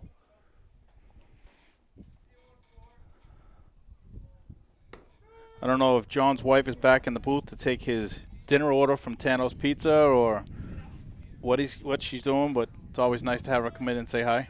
She just reminded me it's Friday night, so I'm supposed to vacuum when I get home. There's the pitch. Oh. That one's in the dirt. So I did mine before I left. Oh, that's great. So that way when I go home, I can start a fire or start the barbecue and relax. Absolutely. All my husband duties are done. There's no such thing. Here's the 1-1 pitch. Nice pitch. That's a nice pitch right there.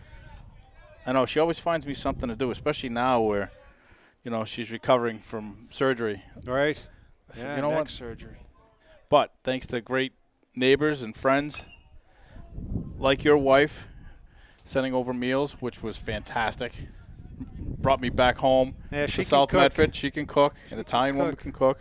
If you ever meet an Italian woman that can't cook, She's not an Italian you woman. might want to move on. That ball's in the dirt. So he went from up in the count to even in the count here.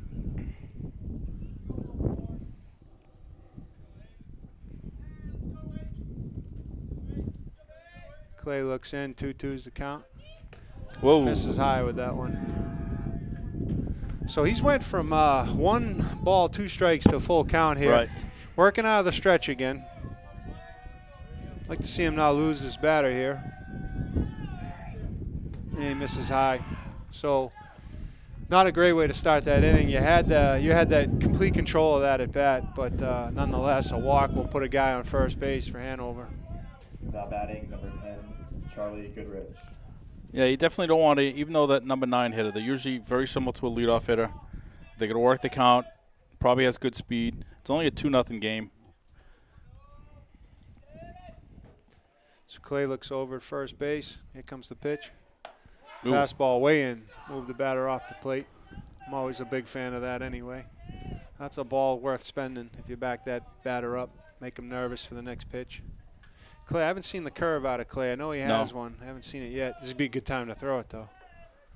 But he doesn't. Comes back with a fastball right down the middle. Strike one.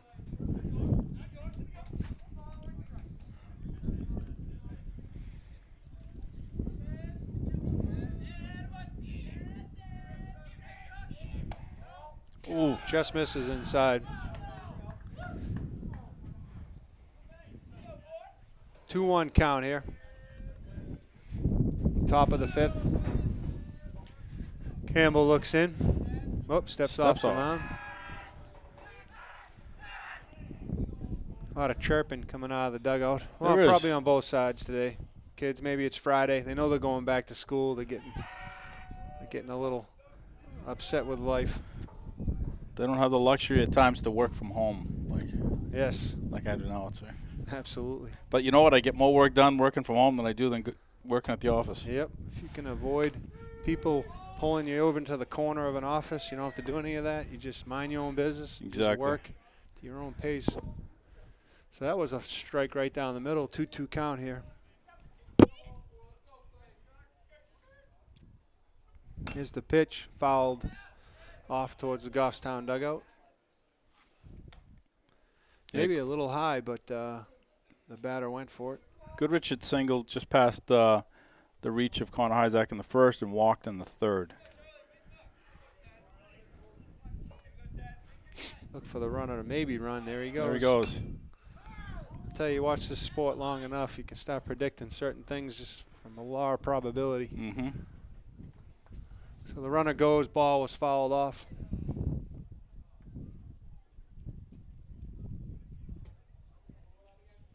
Jake going out to the mound. Don't know if this is a sign discussion, slow things down discussion.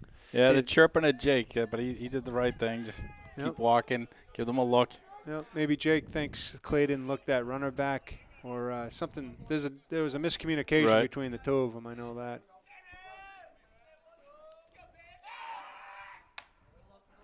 Well, you looked that time and made the throw. Yeah. Yeah. 6'4" catcher went out there and said, "Hey, kid, help me out. Throw the ball over there." Clay looks in. Here comes the pitch down in the dirt. In the dirt. And I think it got past Jake, too, so no throw down to second base on that one. Runner advances. Not much you can do on that. And we're back to a full count. So the rhythm that we saw last inning has sort of disappeared this inning for Campbell. Just don't worry about the runner. Absolutely. Right here. Don't lose this. Here's the pitch, fouled off again. Second time in this at bat he's done that. So this is where, you got to think, I don't want to walk him, but I got to put the ball somewhere this kid doesn't want it. And most likely he doesn't want it inside. He hasn't been able to do anything with it except foul it off. And that's an 8-pitch at bat so far. Jake's creeping inside here, but he misses down. That ball landed well before home plate. Yeah. So the runner, to make news worse, the runner was able to advance to third on that. So now you got first and third with a 2-0 game. All but guarantee they're going to run here. Pitching coach is coming out to the mound to talk to his young sophomore pitcher. Now batting, number 9, Keegan Silovic.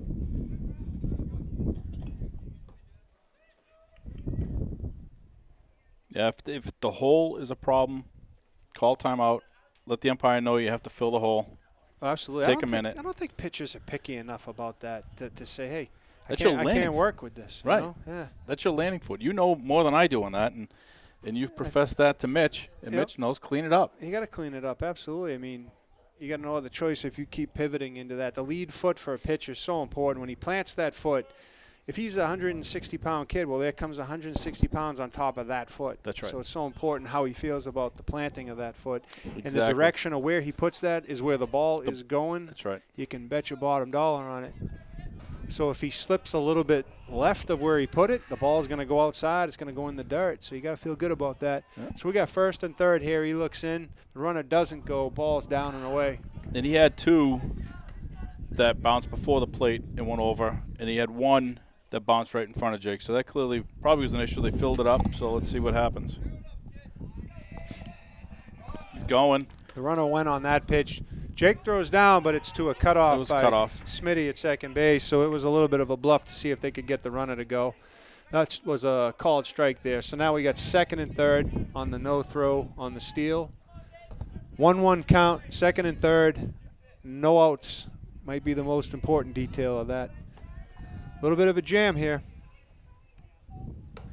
He's got to work out of this. He's got to, this is we talked about it yesterday, maturity thing. Let's work out of it.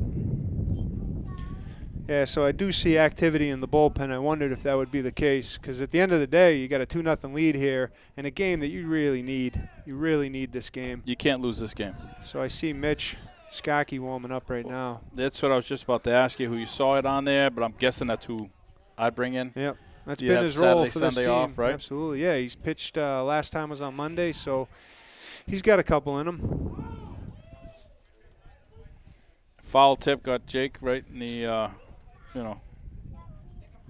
where most people don't like to get hit after a foul ball. Absolutely, right in the nose. So 3-2 count. This is a big pitch right here. You don't want to give in and let this kid do damage with the ball. A walk here is better than a hit. Absolutely. And that's one of the few times as a pitcher you have to think with that mindset that the walk is not the worst thing that can happen to you on this pitch. Oh, boy, I'll tell you, I like that pitch a lot. He went inside. We were talking about that earlier. He went inside where he should be. He didn't give in, which I like. And the ump wasn't feeling generous there. Now batting, number 6, Will Smith. Will grounded out to shortstop in the first inning. Then had that grounded to Cody, offline throw. Is this And he was safe. is this the Fresh Prince of Hanover? The Will Fresh Smith? Prince of Hanover, Will Smith, center fielder. Rubs his hands in the dirt. I was never a big fan of that as a baseball player. To me, his hands just became a little too slippery. But it's the opposite of Pine Tower effect, I think. Well, we got a jam here. Infield, the corners are in. The middle infield's playing at double play depth. Here comes the pitch. Strike pitch. way out ahead of it. Way out ahead of Down that. and away. No big secondary leads. Nobody's being held on, really. I mean, No. it's No, right now, if you're at Goffstown, the ball hit up the middle, you take the double play because you're trying to mitigate the That's right. damage that could happen Give up in this that run. inning. Here comes the pitch there. That ball is sprayed foul. Lou Pinard doesn't make a play on it as it drifts into the parking lot. The wind shift directions here a little It bit. did. It's sort of blowing out now. So almost like it's coming off the river. yeah, it's so now you do have a little bit of a long ball threat going on, definitely to left field. To left field, absolutely. So we got 2 strikes on the batter here. Oh, boy, Oh. I'll tell you, I like that pitch a lot. I like it irregardless of it being called a ball, but I thought it was a strike. Hard to say from up here. Just surprised he didn't take a cut at it. Yeah, I agree. Well, there's the 1-2. Nah, he misses low there. All right. Well, we're back into a little bit of a jam here. He's 2-2's the 2-2. count. Bases loaded. So, like I was saying earlier, where the walk wouldn't kill you, now you got no place to put this guy. He gets the pop up. Lost it in the sun. Looks like Isaac. Nope, I think Cody Morell's now making a play on it. Boy, I'll tell you, I read Isaac going out in the outfield, and it was Cody who had circled under that ball the whole time. So Now batting, that wind's making a mystery of things out It there is. for the kids. Big out, though, right there. Big out. Absolutely, that's a big, big out.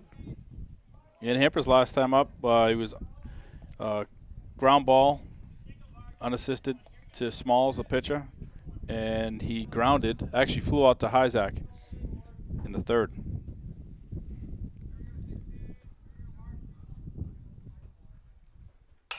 Oh, fastball hit up the middle. Connor Isaac's able to get it down. He gets the runner at second base, throws over to third to see if he can get the runner straggling off the bag there. Doesn't get him. So on that play, Hanover gets their first run of the game. We get the out at second. Couldn't get the double play because of Connor having to go to the ground on the ball. So all things considered, not the worst thing in the world, but that's a pretty big run for Hanover to finally get on the scoreboard here. Number 5, Moises Saleo. So we get 2 down now. So see if Clay can't get out of the jam that has been made of this inning. He steps off, makes a throw over to first, thinking that probably the runners at least having thoughts about going. I'll tell you. With 2 outs? If 2 outs, and I believe in my catcher, I say throw him out. He doesn't have a great lead either. We We throw it down to second base, but it's up a little high. I'll tell you, if you look at the flag on the way it's blowing, that ball didn't stand a chance of getting to that bag. The wind totally changed direction, blew right in Jake's face. A little bit of a slow delivery to the plate. There were a lot of things stacked against us on that steal, so now you got second and third. You got 1 ball. Here comes the next pitch. It's a slow grounder to Ethan Smith, makes the play at first. And for all intents and purposes, that could have been a lot worse. Absolutely.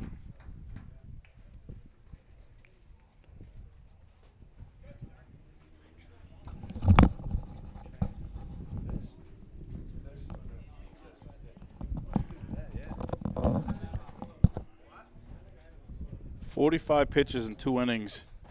For Campbell, that was 29 in that inning alone. That's a lot of pitches.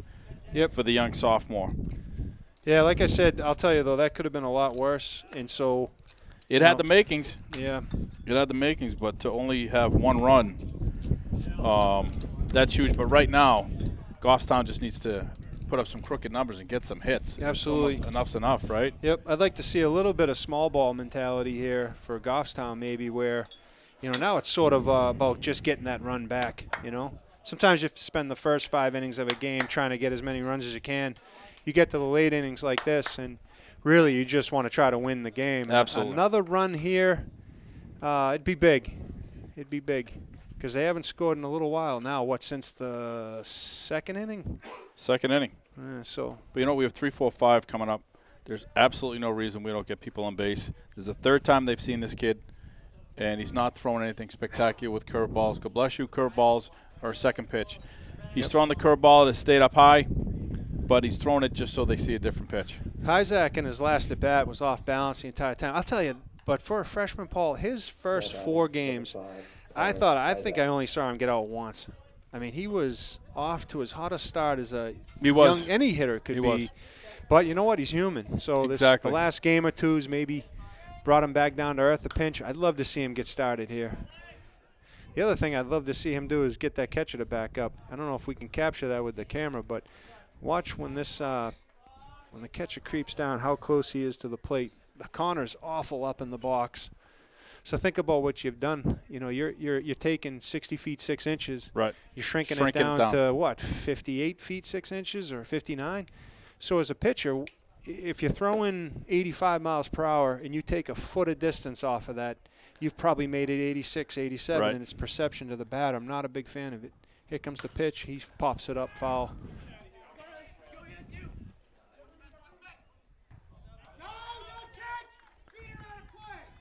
Wow. So I did not have a great view at that, but no catch by the Hanover team. They made a play on the ball. For Connor, right now, it's just all part of the growing up in baseball. Absolutely. Right? This is the next step.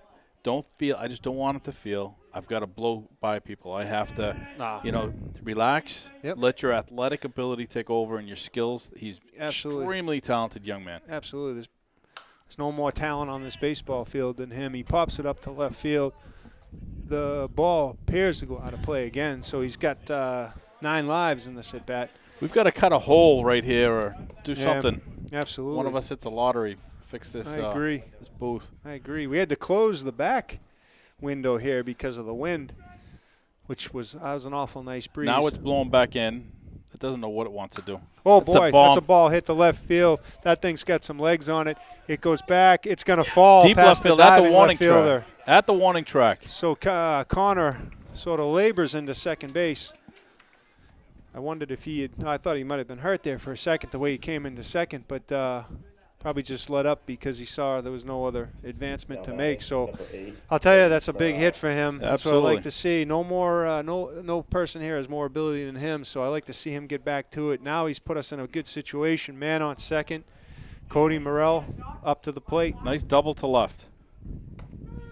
Inner half. Taken for a called first strike there by Cody. You know, good for Connor. He needed that. Absolutely. Right? Confidence builder brings him right back. I'll tell you, with a little bit of wind assistance, he might have taken that out of here. Who will be the first Grizzly to hit a home run this year, Paul? Now Well, this is a you're looking this at is a pizza from Tano's bet right 3 here. foot. I like this right here. Either Ooh, you down have on the pitch there. you have Moose up right now, Matt, Jake. You know, Oh boy, this would It's, be a good time to do it. Spread out that lead a little bit. I know each one of them have hit one out here, so it's very possible. Here comes the pitch. Boy, I'll tell you, that pitch looked pretty good, but the catcher didn't catch it. And I'll tell you, he was lined big up part. outside. He got dragged inside, didn't make the catch. That's a lot for the umpire to take in. It just right. looked sloppy to the ump. And So- that's it. It could have been a strike, but the way the catcher has to come across. Absolutely. It probably was. Here's the pitch. Cody gets a pretty good piece of that. It's hovering in the air. Connor's not going to tag. The catch is made in deep left. Right at the warning track. Boy. Nice hit. Yeah, that's a tough read for Connor. He's got to do what he's told. I don't know if the tag was being called or not, but nonetheless, there's no advancement. Well, we were just talking about who could hit it out. Yeah, And boy. Cody was awful close right there, right to the warning track. The wind blowing, in from right field. Yep, Early it was blowing from right field to left. yep. That would have helped him. It's But about 600 feet worth of hits between those last two at-bats. Matt sprays one. The shortstop comes rushing in, makes the play, almost doubles Isaac up on second base, but Connor's heady enough to know that he needed to get back to the bag there. So Woodward goes down on one pitch. So what was a jam for this kid has become a two-out situation. Boy, you'd love to not let him off the hook right here. Jake Agreed. Hunt steps up to the plate. Jake's got to just get the bat on the ball, get it into the outfield. It's a big run sitting there at second base. wind's still blowing in. Jake hits the ball. Shortstop's able to make a jump and catch. Swung and got And jammed. that's going to do it for the Grizzlies. The score is 1-2 Goffstown. So as we go to the top of the sixth, 2-1 Goffstown. Only 10 pitches on that one. And I know when that ball comes, you see it, you think you're going to go into that alley with it. You don't get a hold of it. It goes right to the shortstop. We just saw that happen with Matt and Jake. And we left Connor stranded, who had a nice battle. Absolutely. Foul balls right down that line. And then he came across, God bless you, with a really nice double to second. Double to left field. So we got a new pitcher in the game. Mitch Skaki has come in to try to close out this 2-1 game. Looks like Clay's back at second base. Well, Mitchie's going to come in. He's going to face their number 6, 7, and 8 hitter. And as you said, Mitch has been cleaning up for the Grizzlies all season long, and he has done an absolute outstanding job keeping the ball low, hitting his spots. He knows he doesn't try to overdo it. Yep. He knows his comfort zone. He says, okay, this is what my job is this year for right now, and this is what I'm going to do and do it well. I believe And we got Smitty in left field, Ethan Smith, and Tyler Smalls has went to center field. So Carter Chouinard is out of the game at this point in time. So I wouldn't say that's a defensive adjustment, but just an adjustment. Right. Mitch is working with that huge hole in that mound. It's just, I think a mystery person's going to have to come down to this field over the weekend and do some work because I hope that if he is fills it. unacceptable. Right. It Yeah. is. Take the old dirt out. Come in with some new dirt so it stays packed. Absolutely. That's what happens. You keep just throwing that dust in there, it's not going to do any good. No. Yep. You know, and that powder stuff just doesn't stick. Nice shoot right there by Jake. Yep. So watching Mitch pitch is usually a form of torture to me. So usually I I'd say I walk about half a mile when he pitches normally, so you're having to stuck stay in the in this booth. booth's going to be tough.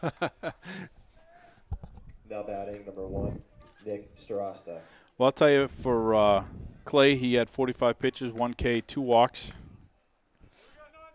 And we know that we had that 1 run that came in last inning. Mitchie's going to be facing, like I said, facing their 6, 7, and 8. All right.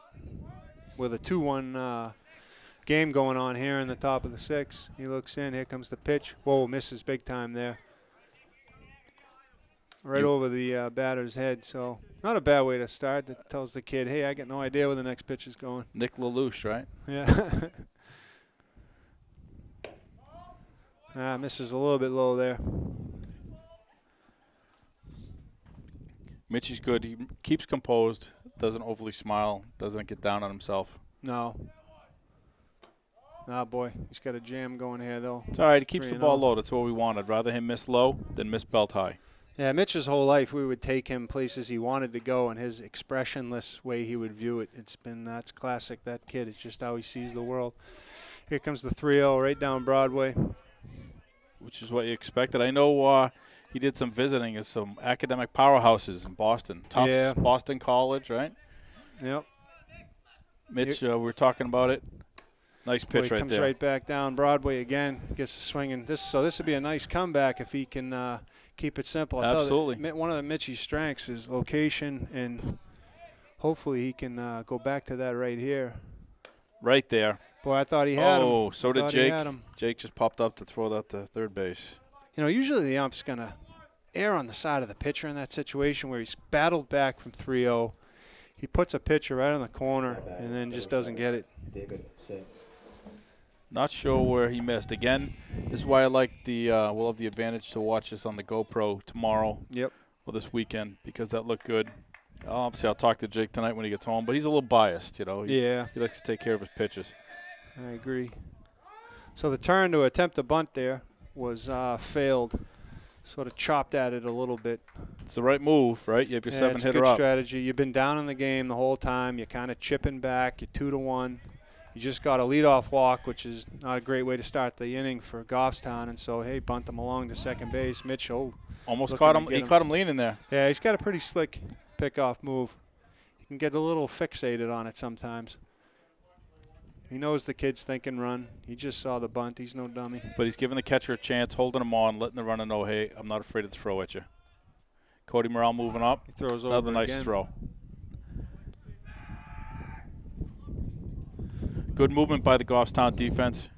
Right there in the bunt, you have Isaac moving to second, Cody Morrell coming down the line. Justin's holding the runner at first, so they're doing what they're supposed to do. Here's the pitch. It's bunted out. Mitch has a play at second. Doesn't take it. Takes the play at first. It's all right. It would have been a long throw with its risk, inherent risk there. Right. They didn't take it. They took the safe route. Was able to throw it over to Campbell, get the out at first. So Hanover gets what they want out of that. They get the runner into scoring position. Moved them 90.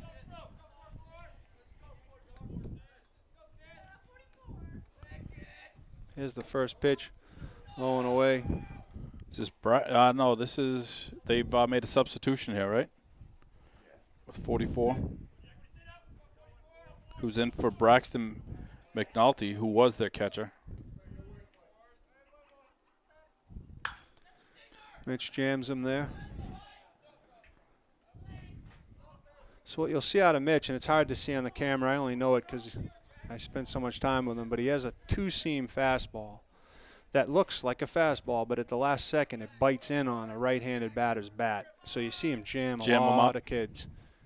And he comes back What to a the curve. pitch. What a pitch. Boy, a batter wow. A batter went into the ground like an ostrich on that one on the curve. I'll tell you what I love about that. That takes some guts. You know, you're not quite dialed in with your accuracy, but you go to a curve with a runner on second base. It says a lot about him. He comes back to it again. Oh, boy. It's always dangerous to go back to the well. The batter this time said, I'm not going to run and hide from it. I'm going to hang around, but he chops at it.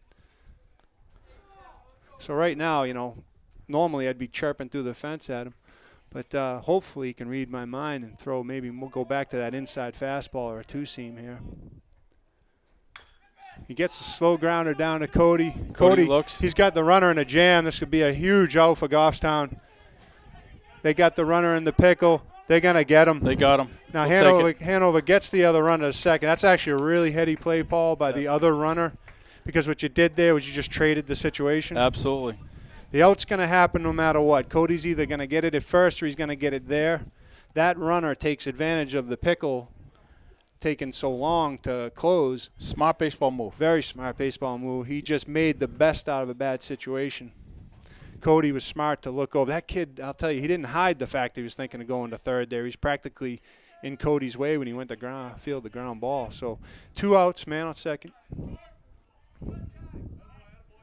Right now he has 2 outs. Looking back, but, there's another substitute coming in. Let's go right at him. Came way in on him there. Not a bad place to start.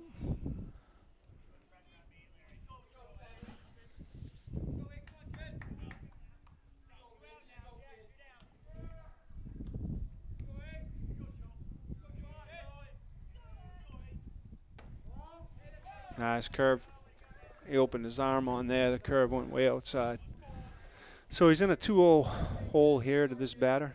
He's got first base open. He's not a dummy here. He knows the walk's not a death sentence, but nonetheless, I don't think that's what he tends to do. No, not with the top of the order coming up.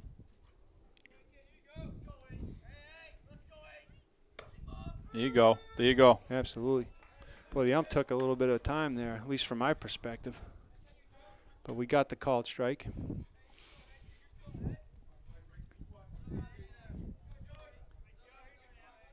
Jake's setting up sort of outside. Nice. Oh, not to his spot no, there. No.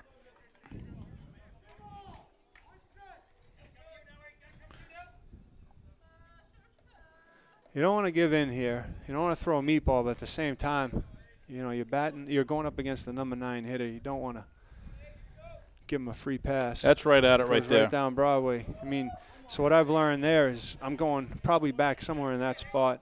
Nice finish. Exactly. Go right at him. If a kid with a man on second, he's 3-1 in the count. If he doesn't swing at that pitch, it should tell you a ton about this where kid. to put the pitch. Right. Go right back in, maybe inside if you can sneak it in there, but go right back there to it is. Damn. Almost got it. Got Jake in the leg again. Looked like it got Jake in the leg, right? He's taking a beat in that spot today. Just got a piece of that. Bless you.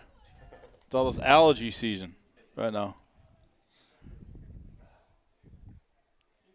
I should say, if there's any kids in Goffstown that want to come over to my yard next week and mulch, I am offering up the free spreading of mulch, and I'll get you a Tano's pizza. I was just going to say, pizza. All right, Mitch looks in here, 3-2. It's a ground All ball. day. Mitch makes the stab from his knees, makes Nice the job. out. Boy, Nice job. I'll tell you, you say he doesn't show emotion, but that was emotion right there. He did right there, He didn't wanted he? that out. He wanted that out. He's able to jam the lefty. It's so important to jam batters, to not let them get their arms out there in the at-bat. He does it, gets what he wanted, gets out of that jam. He did 19 pitches. I think he was coming close to hitting his spots. Yep. He didn't get some calls, but didn't look comfortable, and that hole has affected probably everybody that's pitched. This kid for Hanover has seemed to deal with it the best. His stride's a little shorter than the others. And he has not let it affect him. It hasn't, but I think it affected everybody that pitched for Goffstown, which is kind of ironic that the home field should work in your favor, not hinder you. So we're going to have to complain to the athletic director at Goffstown. Or the assistant. Or the assistant. Well, right now it looks like we're going to have Peter Hunt coming in for Justin Pinard to hit. And, I think that's a good move. Pete's got some speed. We wouldn't lose anything defensively. No, I'll tell you, he's hit the ball really well for this team. Agreed. So the last 2 games he's been limited in his at-bats, but through the first 4 or 5 games, I'll tell you, you'd have to convince me that there were 2 or 3 better hitters on the team than him. And now you get him on. Smitty's on deck, so now brings you back in. Yep. Should be a small ball mentality here for God. 1 run here is so big to the pitcher for Goffstown. Yep. And it's deflating to Hanover. If they could let up another run here, or maybe 2, and you start to see the wind go out of the sail a little bit, Nobody warming up for Hanover, so they're gonna ride this. They're kid gonna out. ride him. I'm impressed with this kid because he's pitched a good game. He's hung around the whole time. He's managed the last couple innings really well.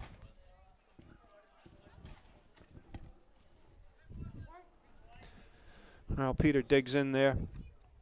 There's the first pitch.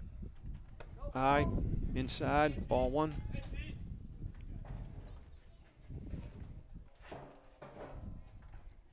How's the new cameraman working out over there? Is he doing all right? Not bad. All right. I gave him control of the balls and the strikes and the score because of my lackluster performance.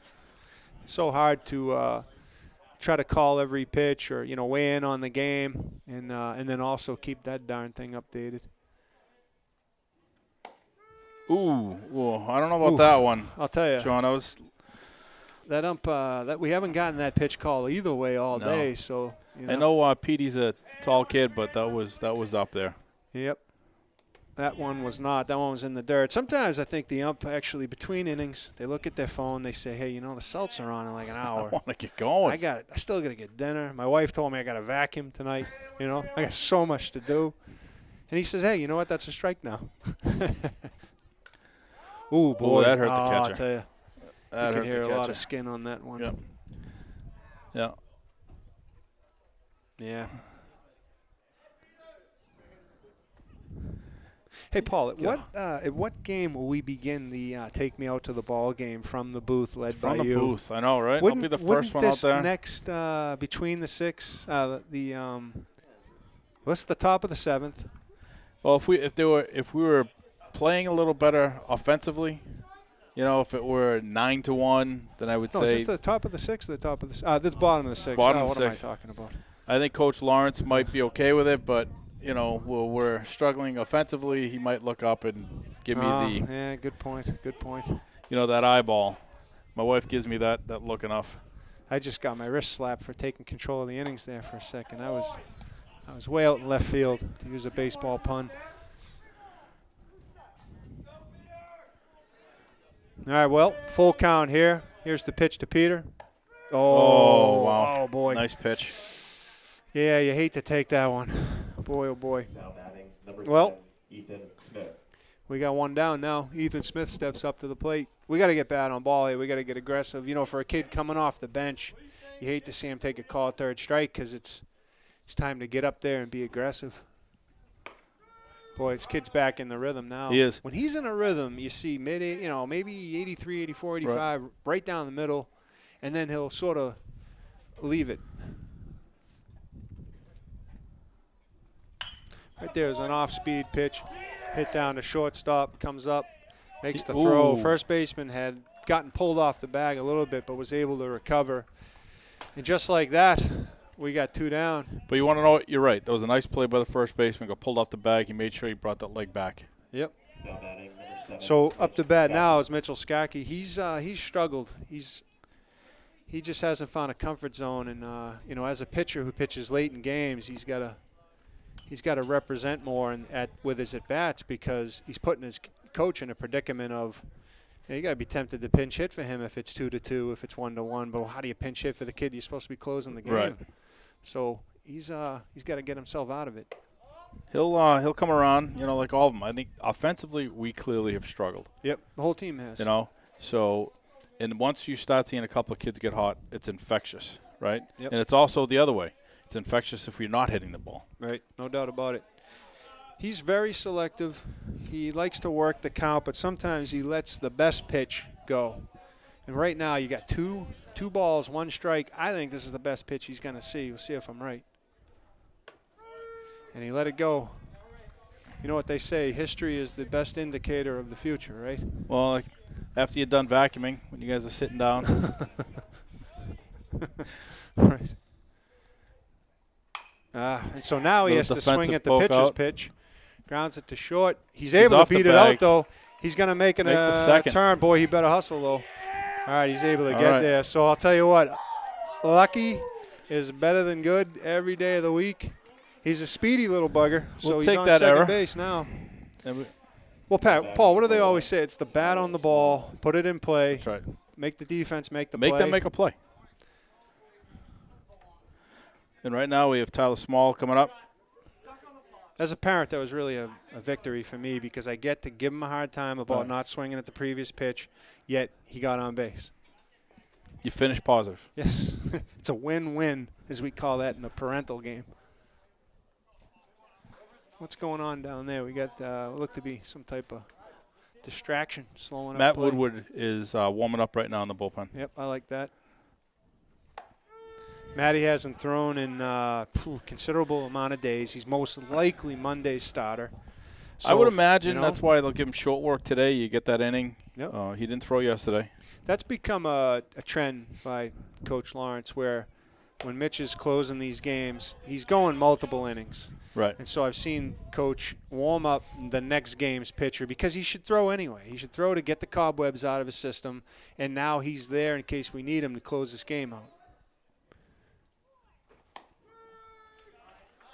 Boy, he's 1-2 in this account right now. He's come right down Broadway a couple times. I'd like to see Tyler get aggressive here, get the bat on the ball. Just don't chase. If he throws that fastball way up. Catcher sets up inside. Tyler's able to lift the ball to left field. It's hanging around. Left field is going back. Oh, boy. At the fence. That ball carried. It didn't you notice the wind. There's no wind. No, exactly. The wind didn't kill it. For the first time today, the ball was able to travel unassisted. It got out there but was caught on what would be the warning track if we had one. After 6 innings, the score is Hanover 1, Goffstown 2. Just got under that. Just a pinch. Just a pinch. Well, we go to top of the 7th there with Goffstown up 2-1. I'll tell you, the young man from Hanover, 99 pitches, right on so far. Mitchie's coming back out for this inning. Matt clearly warmed up. I'm guessing if there's any trouble, any issues, I don't foresee any. And Mitchie's going to be facing the top of the order. Yep, so right now, coming off a loss yesterday, and what was at that point an undefeated run to start the season, you don't want to let this one get away from you. Defensively, everything's still how it was last inning. Tyler Smalls in center, Smitty in left, Matt in right, Cody at third, Hyzak at short, Campbell at second.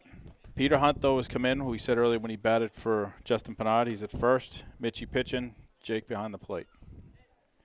Yeah, I think the coach is looking to juggle up the offense right now. It's had its moments, right, but I'd say it's had its struggles. But we're not putting hits together consecutive. No. You get a hit, then you have a ground out to short, then you have a strikeout, then you have a nice hit, but it's your what do they call it? Your snake bitten. It's right to the center fielder or something. Nice shoot by Jake. That was best one of the day.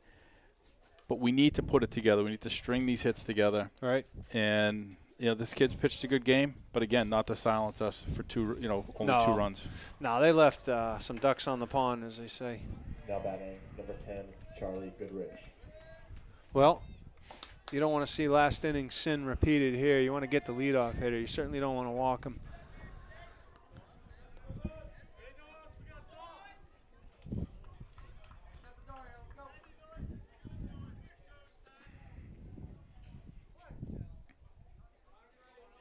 All right, Mitch looks in. Here's the first pitch. I'll tell you, this batter's crowding the plate. That ball was right on the inner corner. Maybe it was inside. It's hard to tell from up here. That white line's gone. Look at how close he is right there. And Jake knows that. He's out of the batter's box. Oh. So what I like is that you can't let that affect where you're throwing the pitch. He misses again for ball 2. I mean, misses. I think the ball's going right where Jake and Mitch intended to go. He's hitting the mitt. Now he misses that time. Those first 2 pitches hitting the mitt. Jake didn't move. Again, gives me something to talk about tonight after I mop my floors in the kitchen and dining room. Yep, absolutely. Well, you don't give in here. Throw your pitch. Right at it. There you go. The take was on there. So now you're 3-1. You want to keep battling.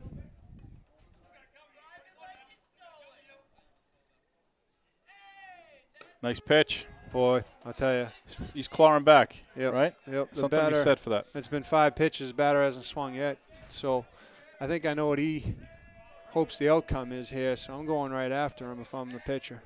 And he does. Oh. Oh, boy. He Wow. almost got his head taken off. They don't get much closer. You know, you just referenced earlier why Clay wears that mask. Right. And then to see that, you're in such a defenseless position as a pitcher. Mitch got his glove up, but I don't know if it would have been in time. That was a little close. Number 9. Yeah, Jake went out there to talk to him, make sure he's okay. So that ball's hit pretty hard right up the middle, and they got their leadoff batter on base. So this game's going to go right down to the wire, it appears.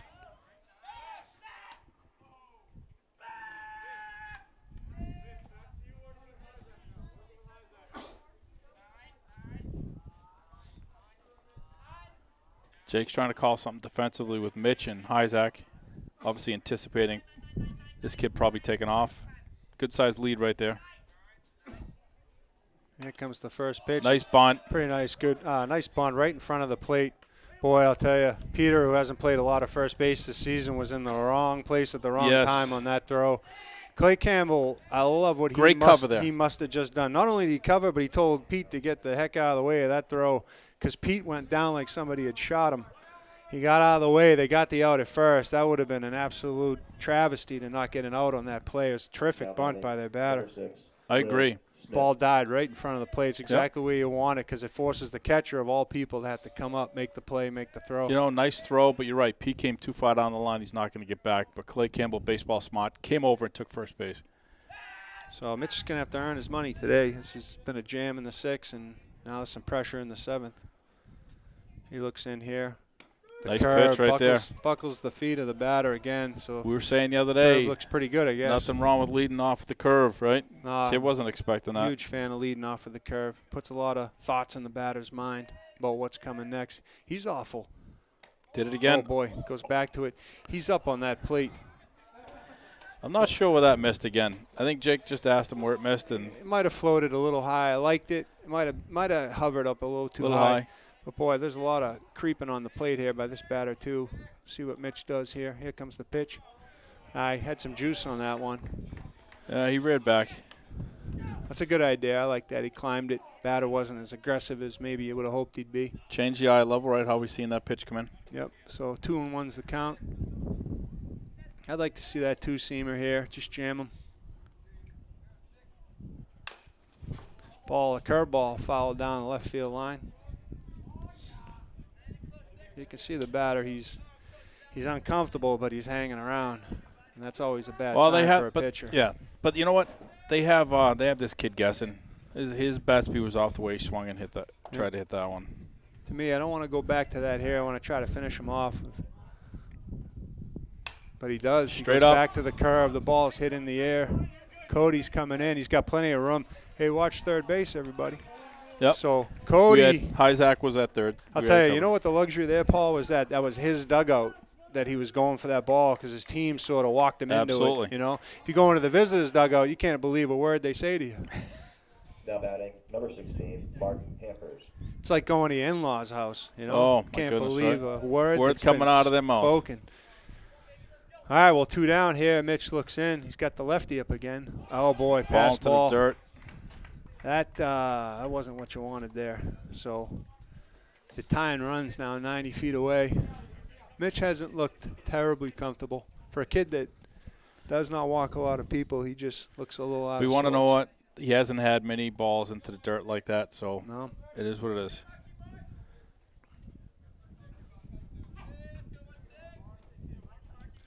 Looks here in the 1-0 count. Misses inside again.